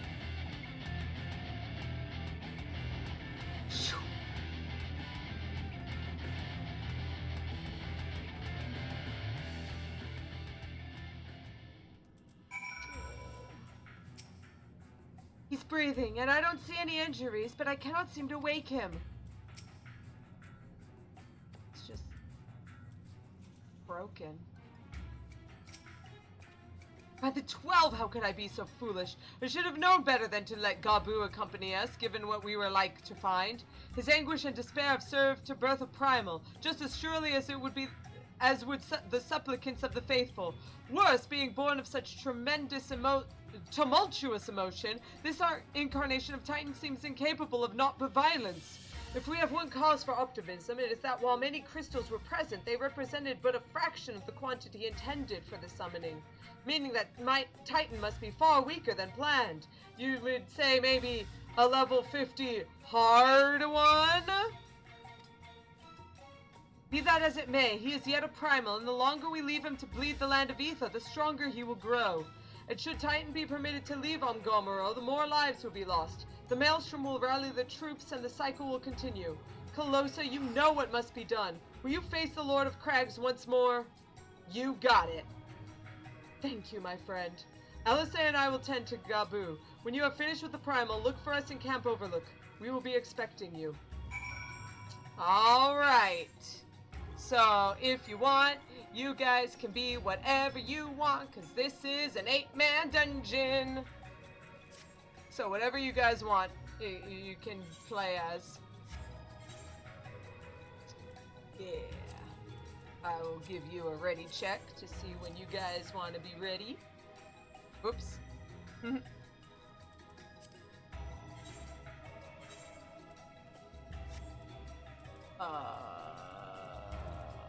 Trials. Stop. And then naval. Oh! Sorry, my fault. Alex is tired. Go to bed, Alex. I think so, yeah.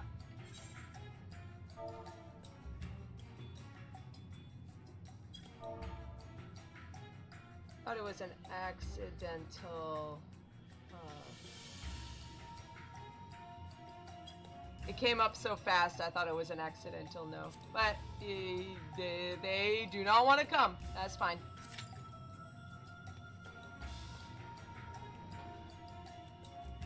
Yeah, I'm sorry, Alex. I thought it was an accidental no because it came up so fast. Because that happens a lot with Aeonica. Well, now. Hey.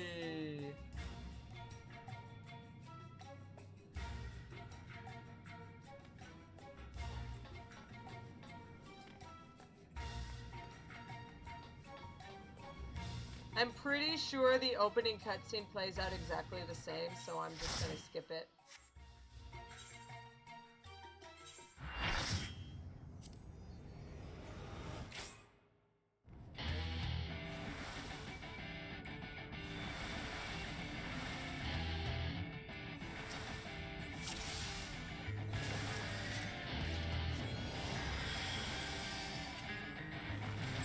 I'm here! I'm here! I'm here!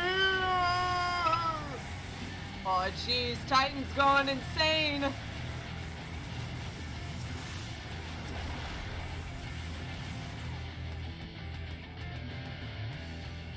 I said I'd come! I said I'd come! I'm here! I'm here! I'm here!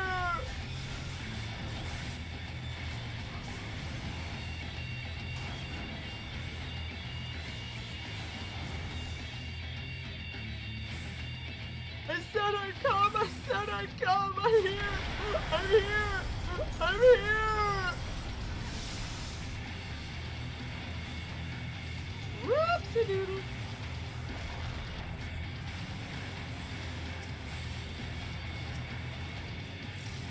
Whoopsie-doodle!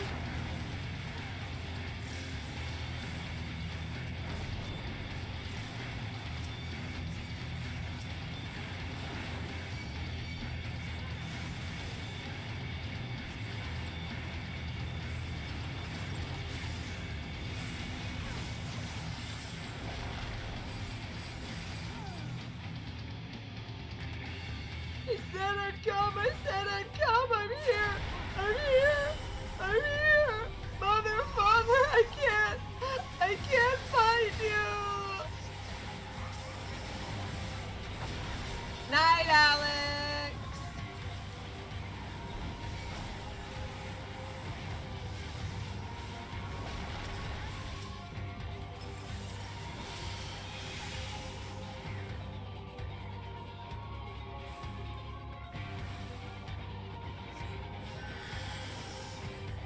Wake up!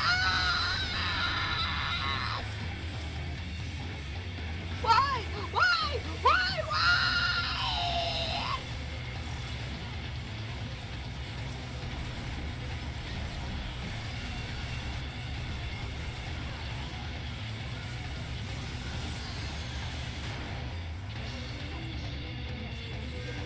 Oh.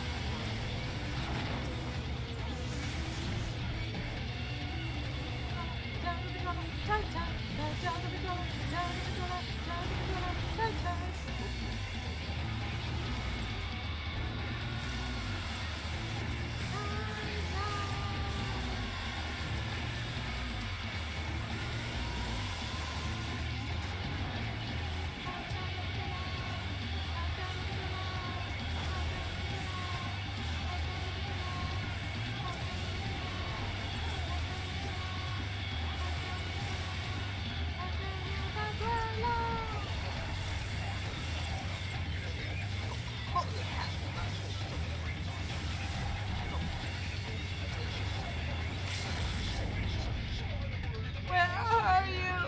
Where are you?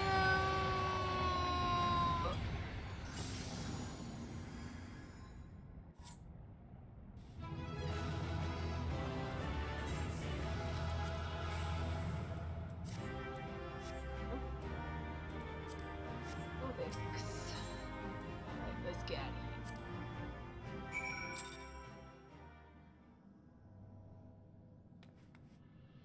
Camp overlook.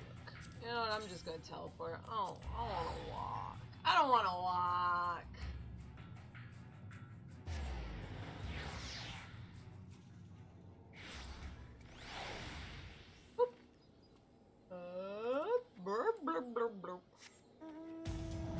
in-camp overlook, but they're outside of it. Come on, man. Give it the times. Where? You're back! God, what a relief. Oh, Gaboo. Was he tempered?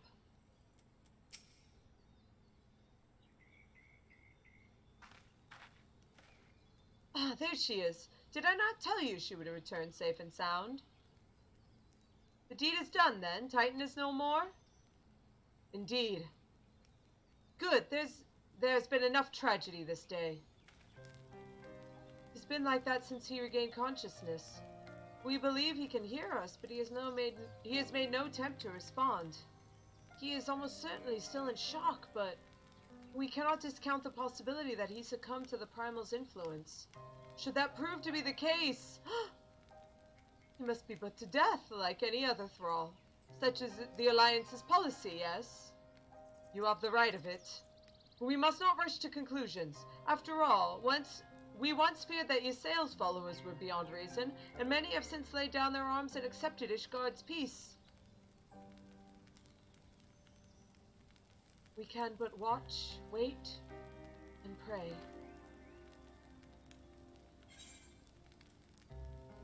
That beast that mourned at the heart of the mountain.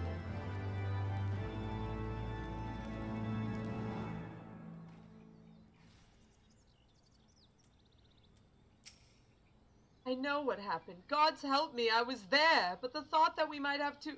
Seven House, he's just a child!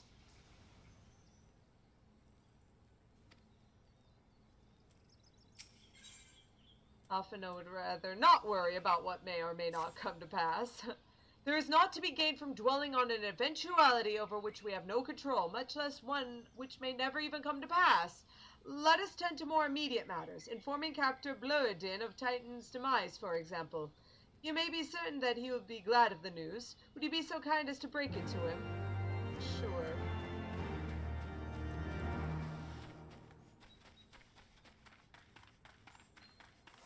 I know that we usually call it, like, breaking news, but, like, break it to him sounds like it's a bad thing. Like, it's bad news. Like, we've always used it that way, so... Ah, you're a sight for sore eyes. When the others came back without you, I feared the worst, but they said you had matters well in hand. I just punched him in the nose. All so, then, is it? Glad to hear it, but not half as glad as my men'll be, believe you me. Regardless of whether or not he was summoned properly, a primal's a primal, and there ain't a soul in the maelstrom that hasn't lost a friend to one. Don't get me wrong, like, we were all prepared to do our part, but we weren't so naive as to think we'd live to tell the tale. Thankfully, of course, it didn't come to that, which, my friend, sounds like a cause for celebration. Now, I know you have a lot of places to be, but why not stay the night? We'd be honored to raise a glass to the triumphant return of Titan's Bane. Heck yeah! Why not?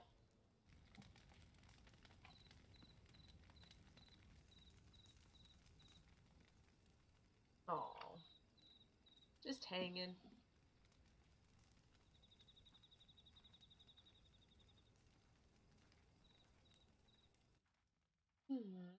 Alisaie?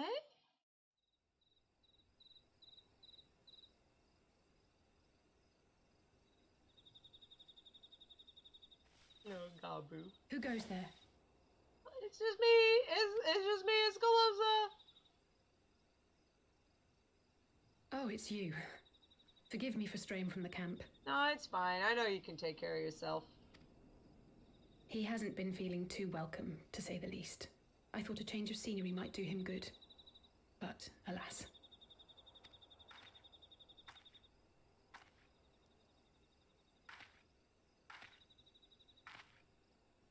Yeah, time to hang out with Alisaie. Just girls being pals. It's so quiet out here. The stars spread out before us, beckoning across time and space. Dawn may banish even the darkest night. How bitterly beautiful, those words. Your grandfather said that to me before the calamity. I should be stronger for all my experiences. Yet my heart aches more than ever. Yeah, but if you have like a stone heart, then you won't have any emotions, and that's no good either.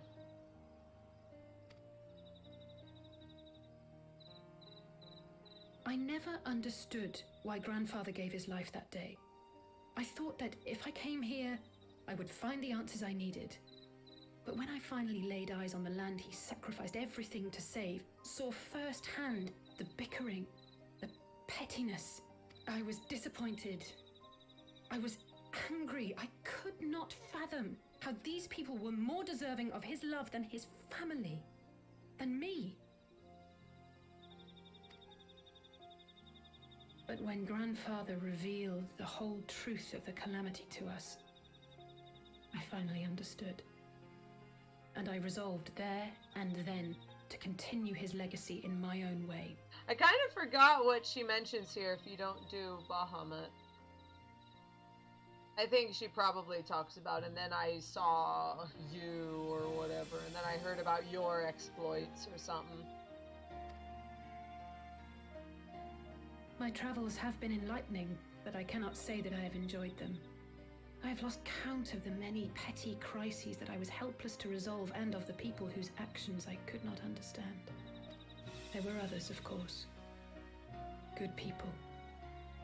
People with whom I felt a kinship, whose lives I could not save. Yeah. It happens, doesn't it?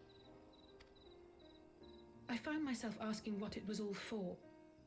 Why try if I was doomed to fail in the end? But then I recalled Grandfather's words to my father, years ago, before he left Charlayan behind forever. Mm-hmm. To ignore the plight of those one might conceivably save is not wisdom, it is indolence. We must all protect that which we hold most dear in the manner of our own choosing. Yeah. We have to try, do we not? We have to try. Of course, it's one thing to try and another to do.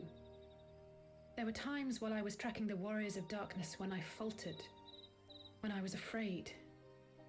But then I thought of my brother, of Urianger, of you.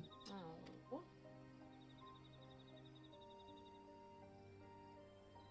Oh, pray forgive me. This conversation has been rather one-sided, hasn't it? Oh, that's me. Mayhap you could recount some of your adventures in Ishgard. Okay, sure. I traveled far and wide with two companions, Estini and Ysayle. I traveled under unique circumstances. I had the pleasure to fight along Sir Amaric. You know what? Let's talk about your brother. Let's pretend we care about him. When Alphino and I came at last to the Travanian hinterlands, Ryle made a bunch of jokes about him. We had no clear memories of our life in the hinterlands, having returned to the motherland as infants. Nevertheless, I am quite familiar with Master Matoya, as is every Charlayan. I should like to speak with her someday. That would be nice. I'm sure she would tell you to piss off, but... It would not surprise me if Alphino's recent maturation was at least somewhat due to her sage guidance. I would never tell him this, of course, but there have been moments when I've caught myself thinking of him as an elder brother. Oh my goodness. But not as a nuisance?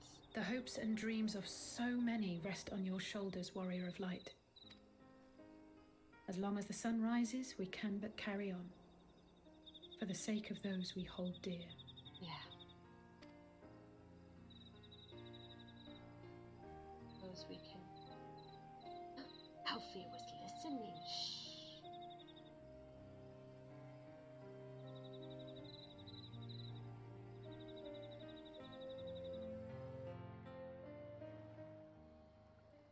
For those we have lost, for those we can yet save. Well said, Elvie.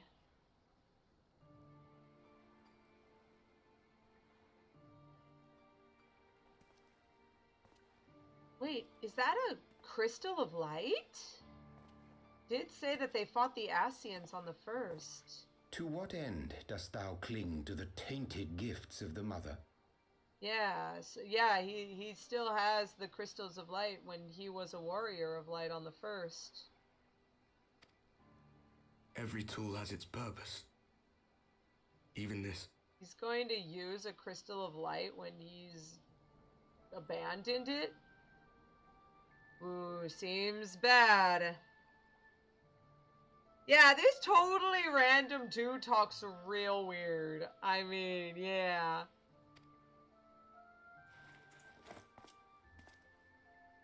Well, what is it? The seeds sown in Vilbrand have been plucked from the earth and left to wither. Alas, Titan's demise sufficed not to drive the kobolds to deepest desperation. What did the man in white have to say? That we are to proceed as he did first set forth. Keep going. Well, that's easy for him to say. It's not his bloody world on the brink of destruction, is it? Be thou well reminded that with an end to Ishgard's unrest, naught now remaineth to preoccupy the Scions' thoughts, and thus may they devote their every energy to thwarting thee and thine. Foresee? Are you sure you don't welcome them? I'm starting to think you might hold a candle for your old friends after all. Old friends? What? It can't be! Pray do not mistake mine intent. I but look upon the path which lieth before us with due trepidation. Shouldst thou be of like mind, pray consider then another course. For the power to invoke the ardor belongeth not unto the Ascians alone. With thine own hand strike down thine enemy, the so-called hero who would see thy home lost to light. Do but this, and thou wouldst at a single stroke disrupt the all too delicate balance of this realm, plunging her straightways into chaos. Forgive me if I'm wrong, but did Urianger just put out a hit on me? What? I told you Urianger hates me. I knew it. You do realize what you're suggesting, yes? To ignore the plight of those one might conceivably save is not wisdom, it is indolence. The words of my teacher, and a creed I hold close to my heart. Urianger is using Louis Sua's words and saying that it's like, and putting out a hit on me, I'm telling you.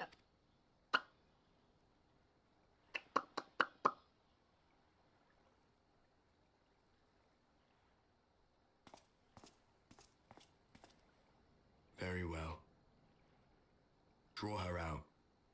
We'll make it quick. Oh, jeez. It shall be done.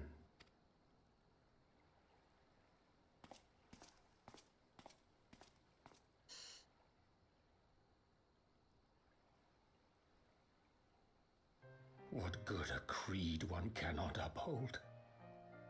What hurts soothed? What lives saved?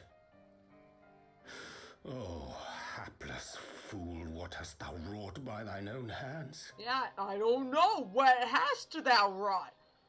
Putting out a hit on me. Minfilia, my friends, I shall not now beg your forgiveness. Full deeply though it paineth me to walk it, I shall not stray from my chosen path. As Moonbreeder remains steadfast, so too shall I. Literally every moment this guy has, he needs to talk about Moonbreeder. And people are trying to claim that he doesn't think about her anymore. You guys, this guy does not stop thinking about Moonbreeder. Also, let's see. We had a lot of jokes going on. This totally random dude talks weird. He must be a nerd. Aqua, that's why he's with the Warriors of Darkness. Got him. LV, I think this nerd just has his outfit in his closet, and he just wanted to use it. And he was like, finally, I have the perfect outfit to betray people with. Also, Aqua is like, hey, Warrior of Darkness, please, please clean your axe. No, he's not gonna clean his axe. Good, I love it. What ho, Calosa? I trust you had a good night's rest? Oh, yeah. Aside from all the worry...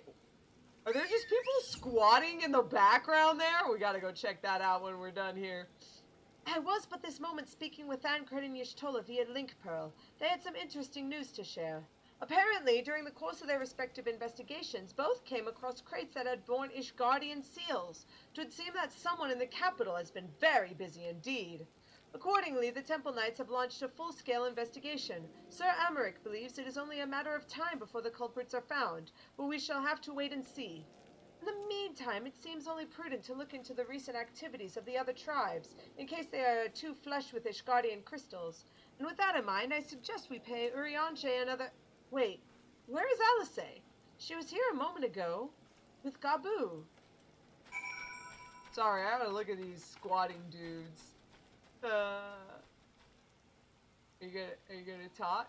1, 2, 9, 10, 41, 42, 7, 8, 30. Beautiful. Keep squatting, man. Amaric is giving out crystals. I knew he was evil. I knew it. Hey, Gabu. How you doing? Man, the rain is making this really sad. The rain is making this really sad. Let me guess. It's time to leave, isn't it? My apologies for disappearing again. If it is any consolation, I have already packed my things. How is he?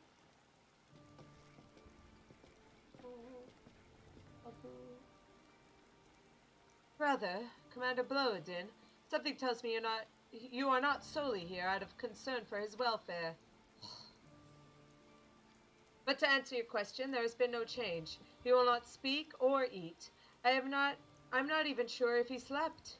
If he did, he seems none the better for it. He just shuffles about with that same expression on his face. You will look after him, won't you, Commander? And treat him with every kindness? He's still in there, I know it. Beneath the anguish and the despair, he's still fighting with all of his heart. He deserves to be given that chance, until he comes back to us, until we know for certain what has become of him. Aye, you needn't worry.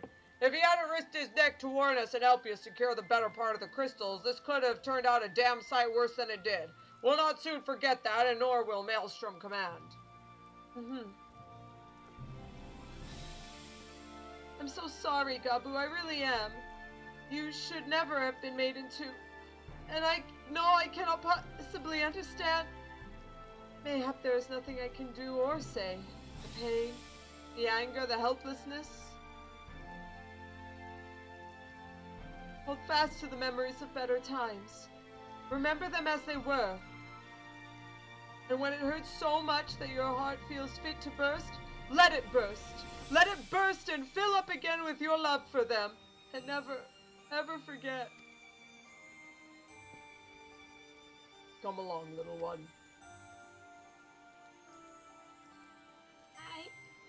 I will remember them. And you, Alisaie. Thank you.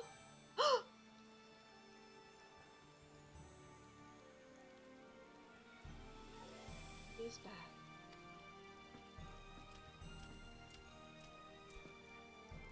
Still in there somewhere. Have faith, sister. Your words have reached him. In time, he will recover. And those who orchestrated these events will be made to answer for their crimes.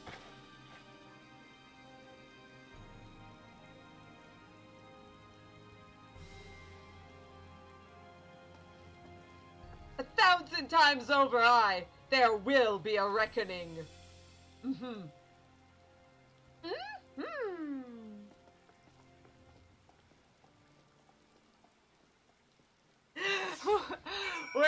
With Elvy's track record, it was inevitable that Emmerich would turn out to be evil, let's be honest.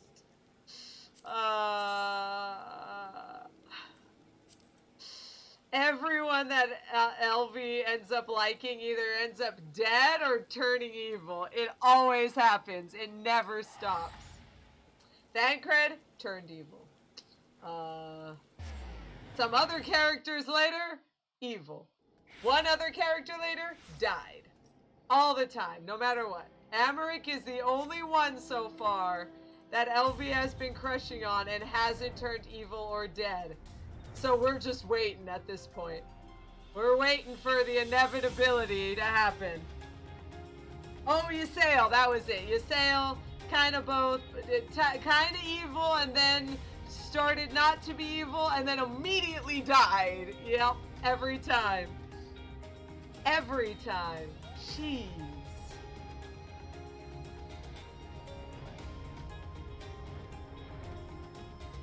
Woo! Back to the waking sound.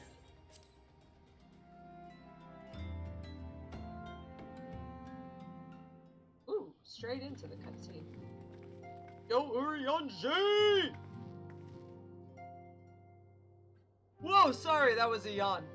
Hello. We have heard the glad tidings from Montgomery, my friends. By the grace of the 12 in your most valiant efforts, the people of Limsa may rest easy. I should like to think so, yes. Though we failed to prevent the Lord of Crags from manifesting, we did succeed in weakening him, enabling our friend to dispatch him before the warriors of darkness could make matters worse. 'Twas by no means an unmitigated success, but it will have to suffice. Then let us speak of another matter, one which weigheth heavy upon my lady's mind. As thou didst request, I sought out the Garon oracles, that we might better understand the aims of the warriors of darkness. Though their copious use of allegory defieth any single interpretation, the oracles paint a most disturbing picture, one of worlds parallel to our own, apart yet linked, reduced to ruin with every umbral calamity. 7 times have they succeeded. 10, then of 10 and 3, only 6 worlds remain. Okay, I do remember saying, I think it was 6. It is. There's only 6 worlds left. All the other ones are gone. 7 times have they succeeded. So Final Fantasy 1, 2, 3, 4, 5, 6, and 7 are gone. Haha, I got them. No, it doesn't work that way. Aye, all is as my lady Minfilia spake unto thee.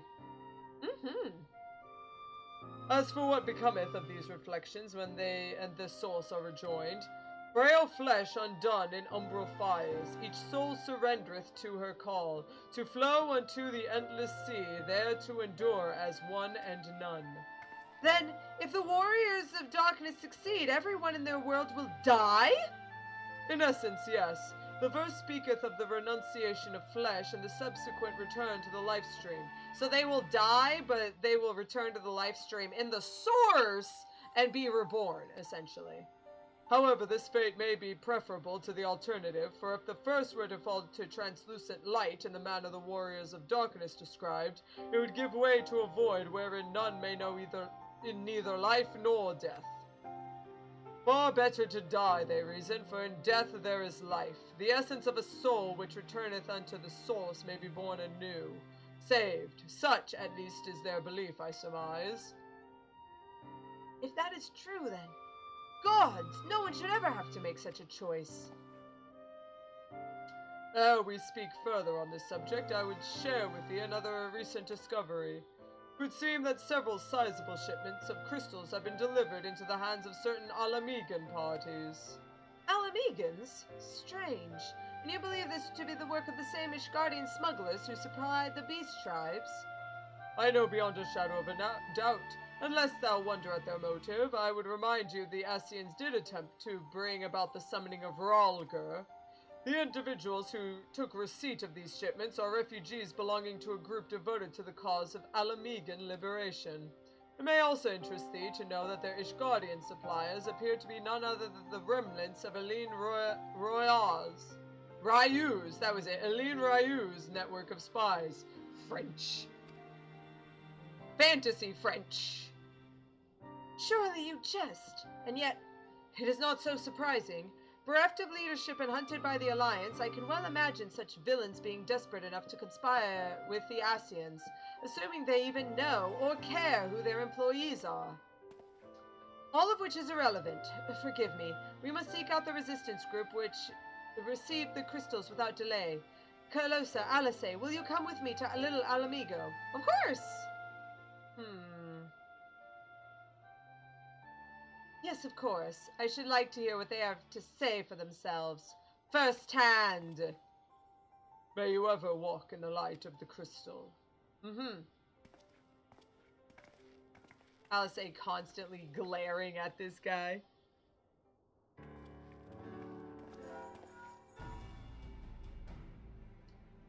Alphino, Alisaie, Calosa, are you three listening? Good, I have tidings. Temple Knights raided the smuggler's warehouse less than an hour ago. Cursory interrogation of the prisoners yielded confirmation that they were in the ploy of, and I hope you are sitting down, men in black robes. Then you have them. Then you have them, and the crystals too. What few remained, aye. Regrettably, it would seem they dispatched one final shipment in the hours before we struck. 'Twas bound for Little Alamigo, we are told, where it will be received by members of a local resistance group. That's just what Urianger said. Since Sir Amaric's men no longer have need of my services, I have a mind to head that way. As do we, by happy coincidence. We learned of the shipments but a few moments ago. Ha! And there I was thinking I might finally be one step ahead of the Warrior of Light and her little helpers. Ah, wait a moment. There is more, and I defy you not to be surprised by this revelation. The leader of the Ishgardian smugglers was formerly in the ploy of one Eileen Ryu, the infamous Ivy herself. Nope, we already knew that. Once again, Thancred, I fear I must inform you that... Thancred, with whom else have you shared this information? About the smugglers? No one. As I think I mentioned, the raid was less than an hour ago. I was planning to contact Y'shtola next, but there is someone else... But is there someone else you would have me notify first? No, there isn't. Wait. If Thancred just figured this out, like an hour ago, how did Urianger figure it out? For like the 3 people who still haven't caught on. But if they haven't caught on by now...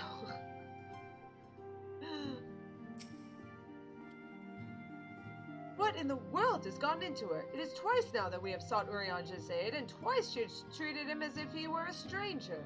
The Archon was one of Grandfather's most dedicated pupils, and spent as much time at the Levieur estate as he did. He is practically a member of the family.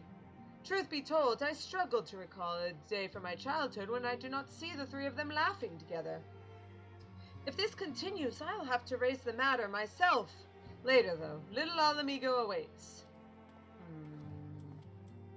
Sneaky, sneaky.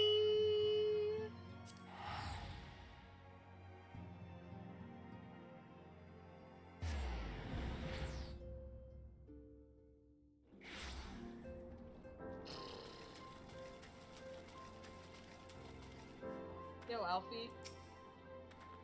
Still no sign of Thancred. I will get to the bottom of this. Oh, forgive me.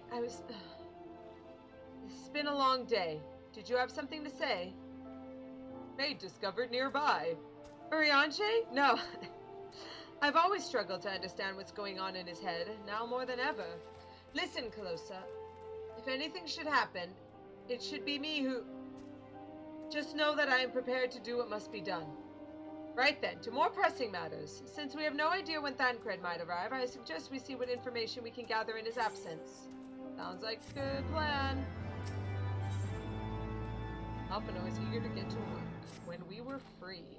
So to review, we are reliably informed that members of the Alamigan resistance operating here have taken receipt of several large shipments of crystals, our task being to ascertain who and why. Given the size of the settlement, I find it hard to believe that anyone here would be wholly unaware of the resistance's movements. The challenge, of course, will be finding individuals who are both able and willing to share such information with outsiders. It would seem sensible to divide our forces. Calosa, why don't you question the residents in the eastern half of town? Alisaie and I will do the same in the west, and afterwards we can rendezvous here and share our findings. Sounds like a plan.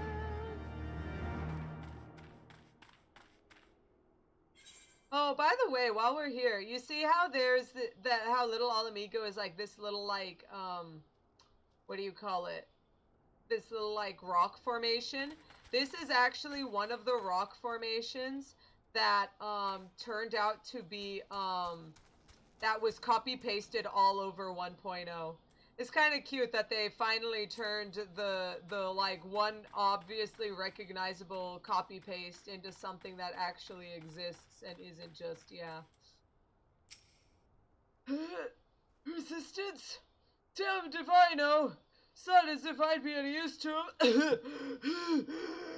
If you're set stoned by all these tales of secret weapons, good luck to you.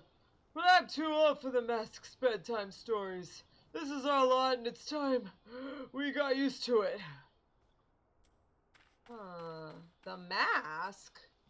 What is this, like a 90s Jim Carrey movie? It was the 90s, right? I think it was the 90s. Might have been very late. No, it was 90s. I remember because it was coming out when I was a kid. Oh, let me guess. You come here to fight, have you? No need to deny it, friend. You're not the first to answer the Griffin's call. While he's lit a fire in every Alamigan's heart, he's also inspired more than a few old dons to pledge themselves to the cause. Little wonder, the Gallians won't stop till we're all under the yoke. Hello, boy. I see you there, going around asking questions. Look for the Griffin and his lot, I bet. Seems they're the talk of Little Alamigo these days. Folk wondering what he's about, what he's got in store for the Garleans, what's under that mask of his, of course. Some say he's hardly got a face, what with all the scars. Others reckon he's been marked for death by the Empire and that they'd send a bloody legion if they knew he was here. Your guess is as good as mine. Oh wait, that wasn't a sniffle, that was a... I was thinking he was hawking a loogie. I mean, he could be doing both. 1994. Thank you, Alteron. Yeah. I do remember, because I remember I was in class and, like, some of my, like, 6-year-old kids were like, I've been watching the movie, and I was like, I'm not allowed to because it's for 13-year-olds, and they're like, wow, your parents are really bad, they won't let you watch movies, and it was just like, oh, okay. I did eventually watch it. I think it's on Netflix now. It's on Japanese Netflix, so. Well, that was easier than expected. There's not a soul here who isn't eager to talk about our masked friends. But yeah, 90s. Yeah, okay. Yeah, the LV. Plot threads. Yeah, it's already starting. I suppose I should ask what you learned, but I think I already know. Some masked guy named the Griffin. The Griffin seems to be the leader of a newly formed faction within the Resistance, the Masks. Yet despite their growing popularity, no one seems to know much about them, only that they are the most aggressively militant group to join the movement in recent history. Indeed, many claim their commitment to the cause of Alamigan liberation is unrivaled. We can but hope their revolutionary fervor is never channeled in the direction of a primal. Though I feel confident that this is the group which received the crystal shipments, we yet lack proof. Before taking any action, I would speak with the settlement's leader to confirm my suspicions, and mayhap enlist his help while I'm about it. Given that you and Gundobald are already acquainted, mayhap it would be best if you took the lead, shall we? We shall.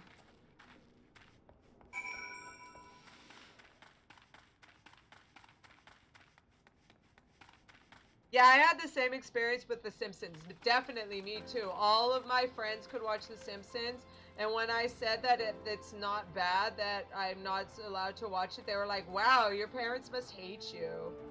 Everyone is watching The Simpsons. And it was like, yeah. Much as it pleases me to see you again, Calosa, I cannot help but wonder if I should be worried. I hear you and yours have been asking questions. It's nothing bad, really. The Griffin, I know of him, as do we all. He and his masks have become a leading faction within the Resistance. Though there was suspicion at first, given his secretive ways, he quickly proved himself a charismatic and capable commander. Men are drawn to his passion and his vision. They truly believe that he has what it takes to lead them to victory. Even I cannot help but admire the man for what he's accomplished, but I have not forgotten Wilred, who was blind to the danger of his ambitions, and you were not. The Griffin will soon deliver a speech to our people at the sunken Temple of Karn. Go and see him with your own eyes. Weigh his words with your own heart. How convenient. 'Tis but a pity Thancred is not here to join us. You two go on ahead. I shall stay behind and wait for him. Sounds like a plan. Make sure he doesn't arrive and then immediately get, like, punched in the face by a bunch of people.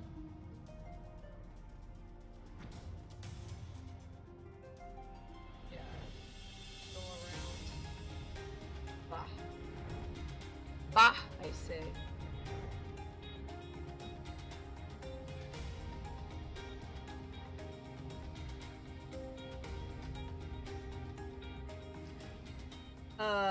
Yeah, more like their parents neglected to actually parent them. Yeah, I know, right? I've never watched a Simpsons episode. I remember seeing one episode that was like referencing a bunch of like poetry and like Edgar Allan Poe. That was pretty good. If I remember, it was something like the Raven was Bart, and so he was like quote the Raven, and it was like, don't have a cow, man. So that was kind of cute.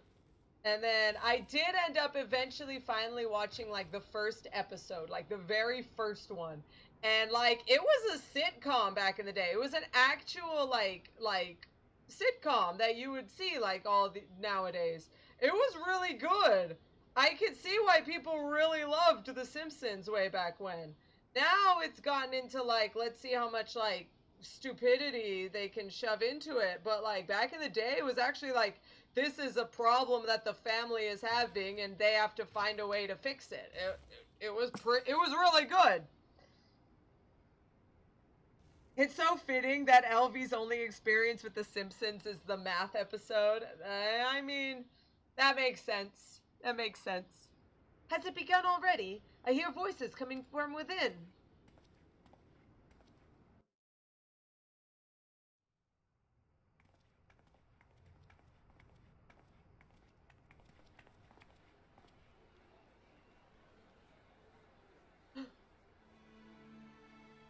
Wow, that's a lot of people.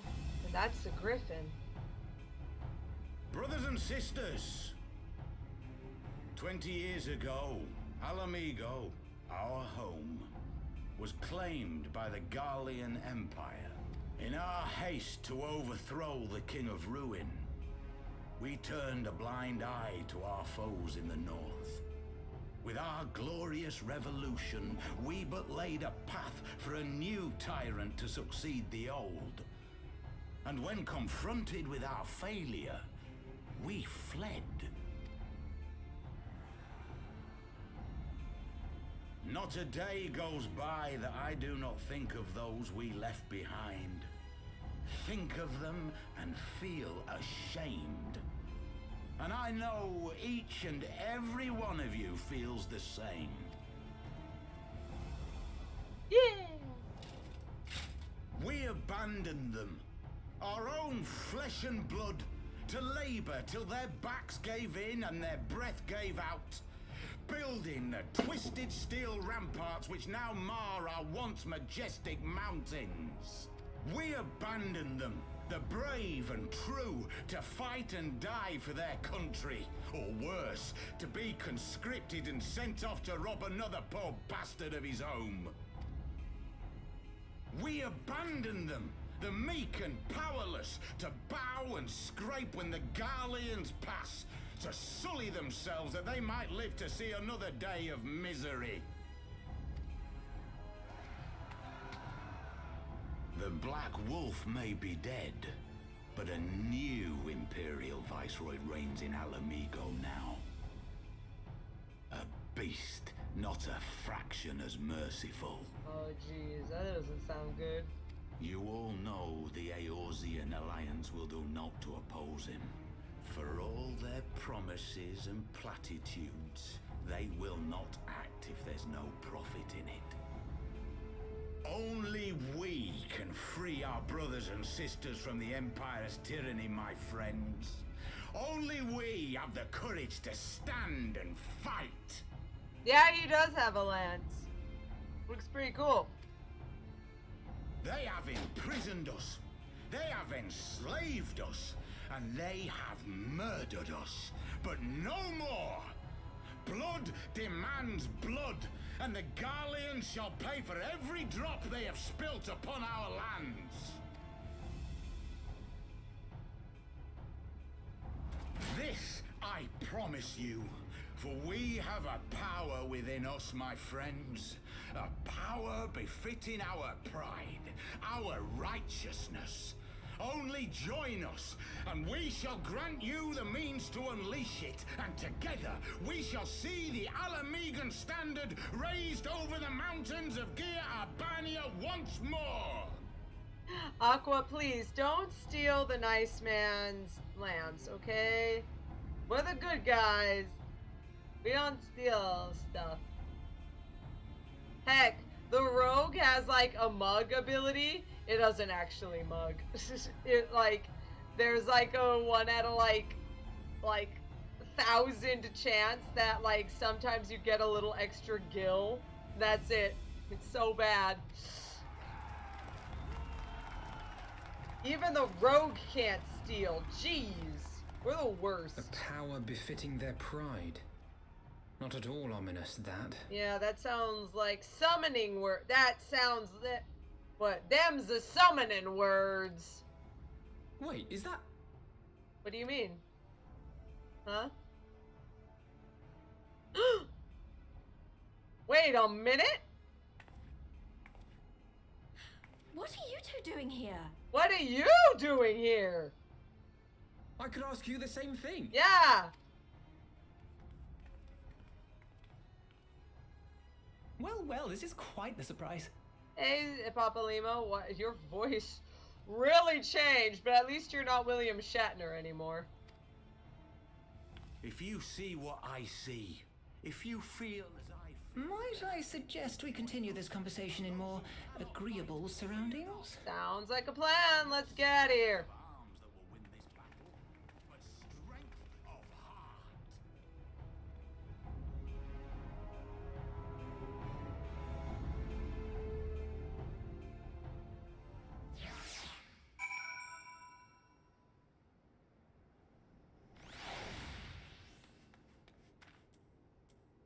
BB move.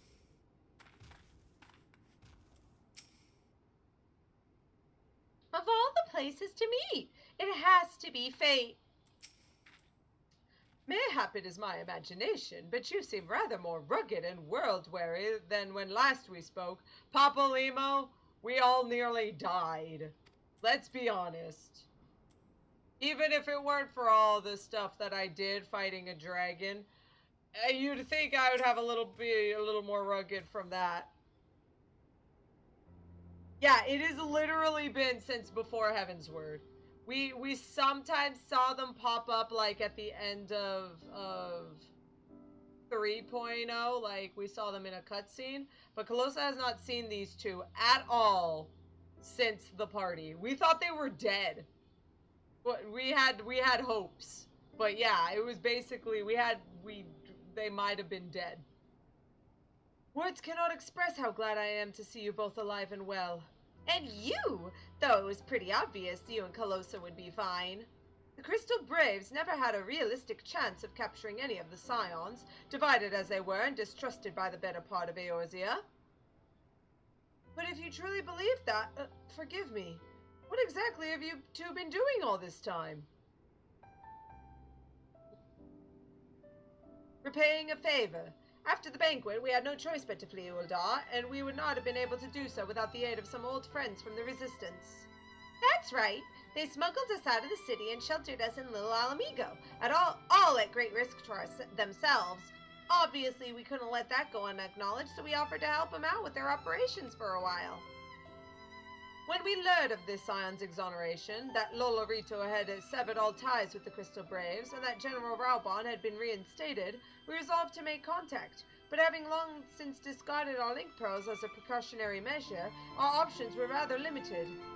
To make matters more complicated, we were embroiled in a delicate operation at the time, leaving me with little choice but to entrust a letter to a courier.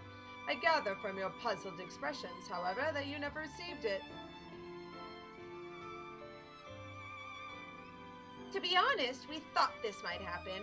While the masks are happy to let the refugees spread the word within the community, they're pretty strict about communicating with outsiders. Oh, and we also heard a rumor that the Griffin doesn't want us meddling in his affairs. The Griffin mistrusts the Scions of the Seventh Dawn? Mm-hmm. Curious. It is well known that we are no friends to Garlemald. One would think the man we saw beseeching all and sundry to join his cause would welcome our support. Ah, I should say that the man you saw was not in fact the Griffin, but an impersonator, and a talented rabble-rouser to boot. It would not surprise me if he were responsible for the majority of these public appearances. As you may have gathered, the Griffin is an extremely cautious and distrusting man who has made every effort to conceal his identity. Even when we participated in a raid under his direct command, we were not permitted to approach him. It's hard to know what to make of it all. The secrecy, the impersonators, the masks. Like the one you're wearing? What? It's not as if I'm making all of you wear one, and mine only covers half of my face. It's completely different. Anyway, when we heard the Griffin was due to give a speech, we thought it might be a good opportunity to get a better sense of the man behind the, to get a better sense of the man. For all the good it did. And now you're the whole of it. But tell me, what prompted you to take an interest in the Griffin? Well, we heard they got a whole bunch of crystals, and that no good. Summoning? You're not serious. I can't believe it. The Resistance would never entertain such a ridiculous plan, but the Griffin, well, the man is an enigma. I cannot say with any confidence what he would or would not do. What I can say, however, is that the speech we heard today was not the first to make reference to a power capable of defeating the Empire. The masks have made many such claims of late. I confess I had assumed it to be mere bluster, but the context of the shipments of which you spoke, it is not impossible that they are alluding to a primal. Whatever it is, we'll find it out together. And if anyone tries to stop us, they'll have to answer to me. Indeed, that is, assuming you'll have us. Of course. Mm-hmm. Oh, yeah. Best buds back together. Best buds back bebever. There you go. Got him. In retrospect, their tale is not so surprising. We had reason to believe that they had escaped with the aid of Alamegan refugees, after all. Still, Tataru will be delighted to hear we have been reunited, once we have attended to matters here, of course. Do you honestly think he's planning to liberate Alamega with the help of a primal? I mean, can he really be that stupid? I mean, people, man. If, as you suspect, the Griffin is indeed plotting to summon a primal, we must needs obtain the confirmation while there is yet time to act. To that end, our proposed question is double. Given his role as the group's de facto mouthpiece, I should not be surprised if he were one of the Griffin's closest associates. And while he may not be aware of the most sensitive details, he can probably tell us the mask's plan in broad strokes. Like the man whom he impersonates, however, he is wary of outsiders. He will not expose himself without a suitable incentive. Oh my! So we gotta take him to dinner, you're saying? Okay, never mind. My plan is as follows. You and Alphino will pose as adventurers fallen on hard times, inspired by his words to take up arms for a noble cause. Ida and I, as members of the Resistance, will recount tales of your past achievements and testify as to your usefulness in the struggles ahead. With our enthusiastic assurances still ringing in his ears, he will decide to welcome you in person, and we will arrange a meeting. Sorry, I think you might have heard that crack. My fault. You would need to look past You will need to look the part, that we might maintain the charade, until we have him cornered at least. Here, this should be enough to purchase suitable garments from Talabot, and you have to rub a respectable amount of dirt on them for good measure. Any questions? Oh boy, I get to look like a poor person again. Seems simple enough, thank you. And with that, Calosa, let us be off. Alright, let's do this. Yeah, see, back beside another? There you go.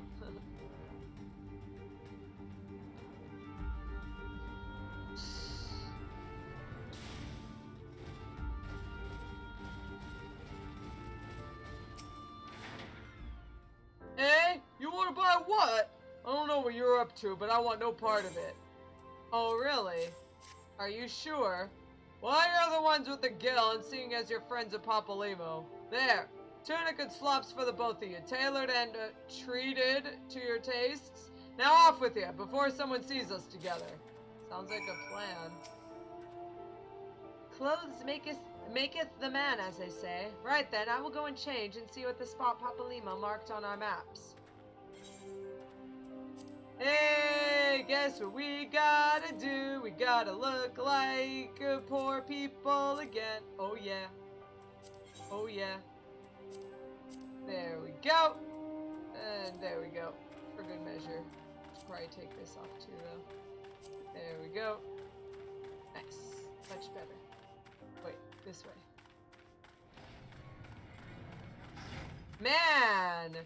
Man, Aqua, you get what I'm talking about, though. We have to do this again? Jeez. Jeez Louise.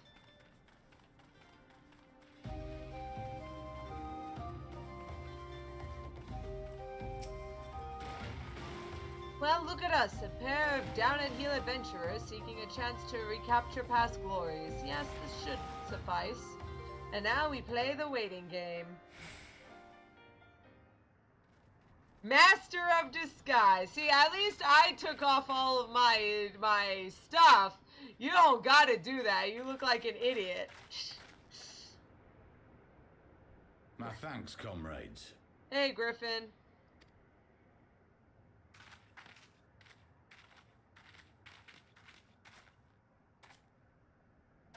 You must be the esteemed adventurers of whom I've heard so much. I understand you have taken an interest in our cause.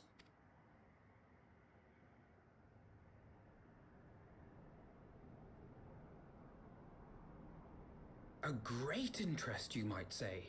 Your words have certainly made quite an impression on my friend and I.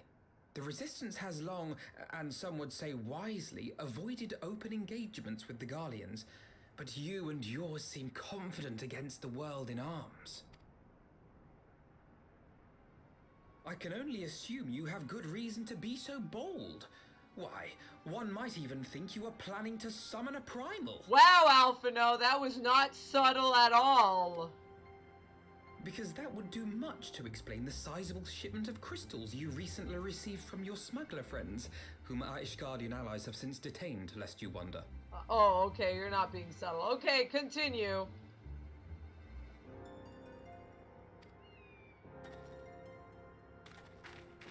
Yeah, remember, this is the mouthpiece. I'd like to hear more about the Griffin. The real Griffin. Your performance earlier didn't fool us. Yeah, see, this isn't the real Griffin. That's why his voice is different. They said he's a mouthpiece. He's just there to look the part. So that when he gets assassinated, the real Griffin isn't actually killed. He's a double. The famous Scions of the Seventh Dawn. I should have known better than to think I could conceal the truth from you lot. You are right. I am not the Griffin, but I speak with his voice, and it was at his behest that we procured those crystals.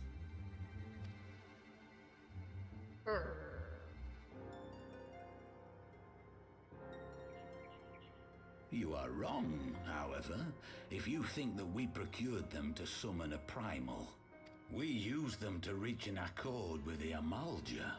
In exchange for crystals to summon their god, they will aid us in the fight for Alamegan liberation. Wait, what?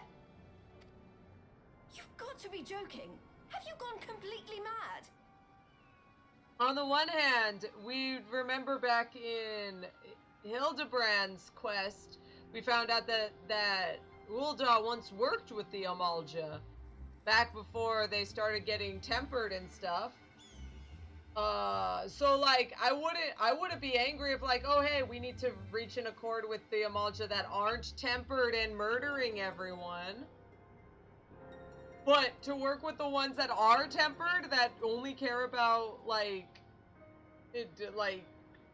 freaking Ifrit, they're gonna turn on you and murder you.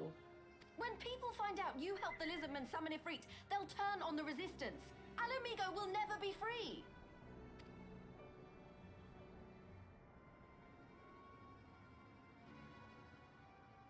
This isn't a fairy tale, girl. We don't have the luxury to play at being honorable heroes. It's because the likes of you wouldn't sully your saintly hands that Alamigo's been under the yoke for the past 20 years. But the Griffin won't stand for it, and neither will we. We're ready to do whatever it takes. You're ready to get stabbed in the back by Ifrit when he starts devouring your souls? That'll be cool.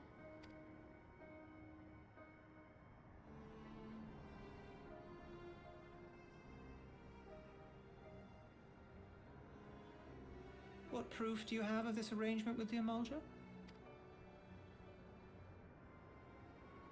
What? Aside from a lack of crystals? None. But the beastmen have a great big pile of the things if you fancy looking. You might want to hurry, though. It'll not be long before they summon their god. Search our camp if you don't believe me. We have naught to hide.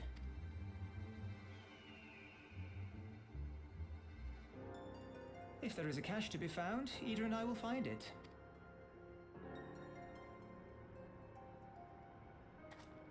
Then let us be off. Are you perchance the warrior of light? What? I mean, wait a minute.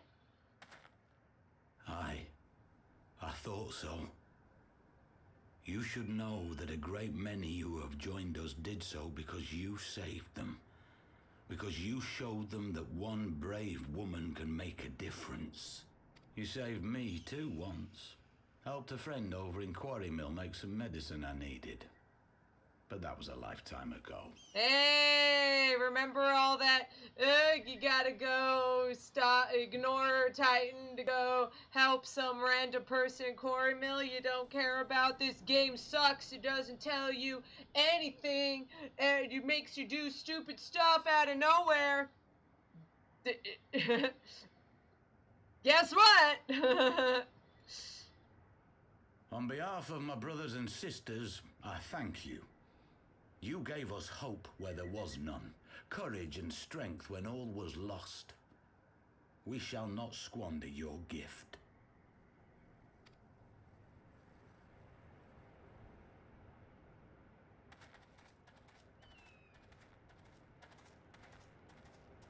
I know that look, Ida, and I do not like it. You cannot seriously be contemplating taking up arms with that band of cutthroats. I just...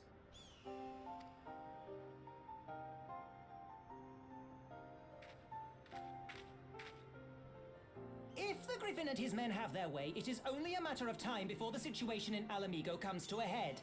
Your homeland's future teeters on a knife edge, and any reckless action, however small, could have irrevocable consequences. Yeah, like, I understand you're feeling a little like, okay, we'll do anything, but are you gonna let all of these people here get turned into tempered by Ifrit?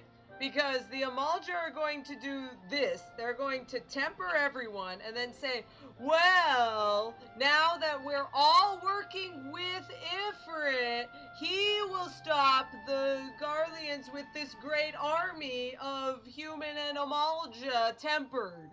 It's not hard to tell what the Amalja are going to do here, Ida. You mustn't lose sight of that, Ida. When the time comes, we must all make our choices, but we must do so in full possession of the facts. Now, let us away. There is work to be done.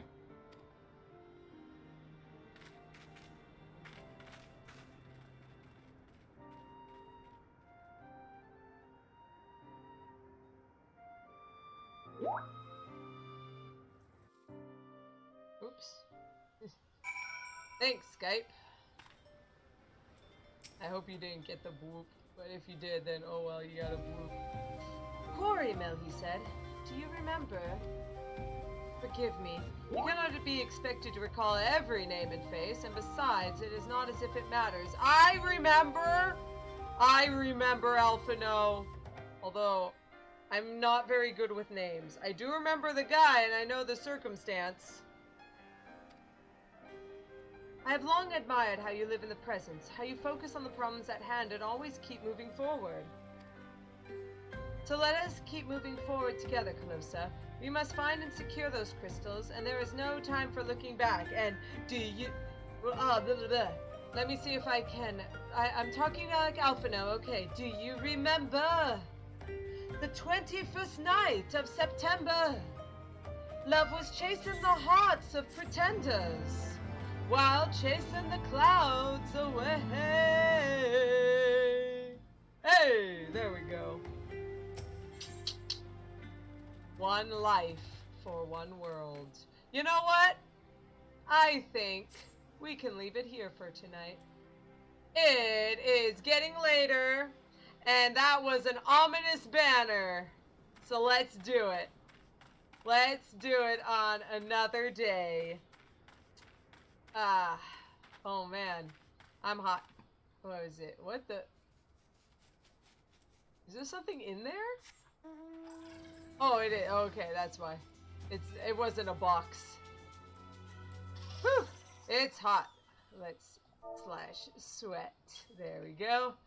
Whew, it's hot out. Let's get in the shade and let's start getting ready to find out what we're gonna do about that crystal shipment. Your face is an ominous banner. Oh, snap. No, Alteron. Urianje's face is an ominous banner. Oh! Got him. Also, for some reason, someone just started chopping wood next to me named Fear Mason. It's not Mason. It's not my Mason, but it's close. All right. Woo! It's getting hot. It's too hot for me. Woof. Calosa needs some buttered bread instead of the hot boys. And I will see you guys next week as we figure out what we are going to be doing. Bye-bye.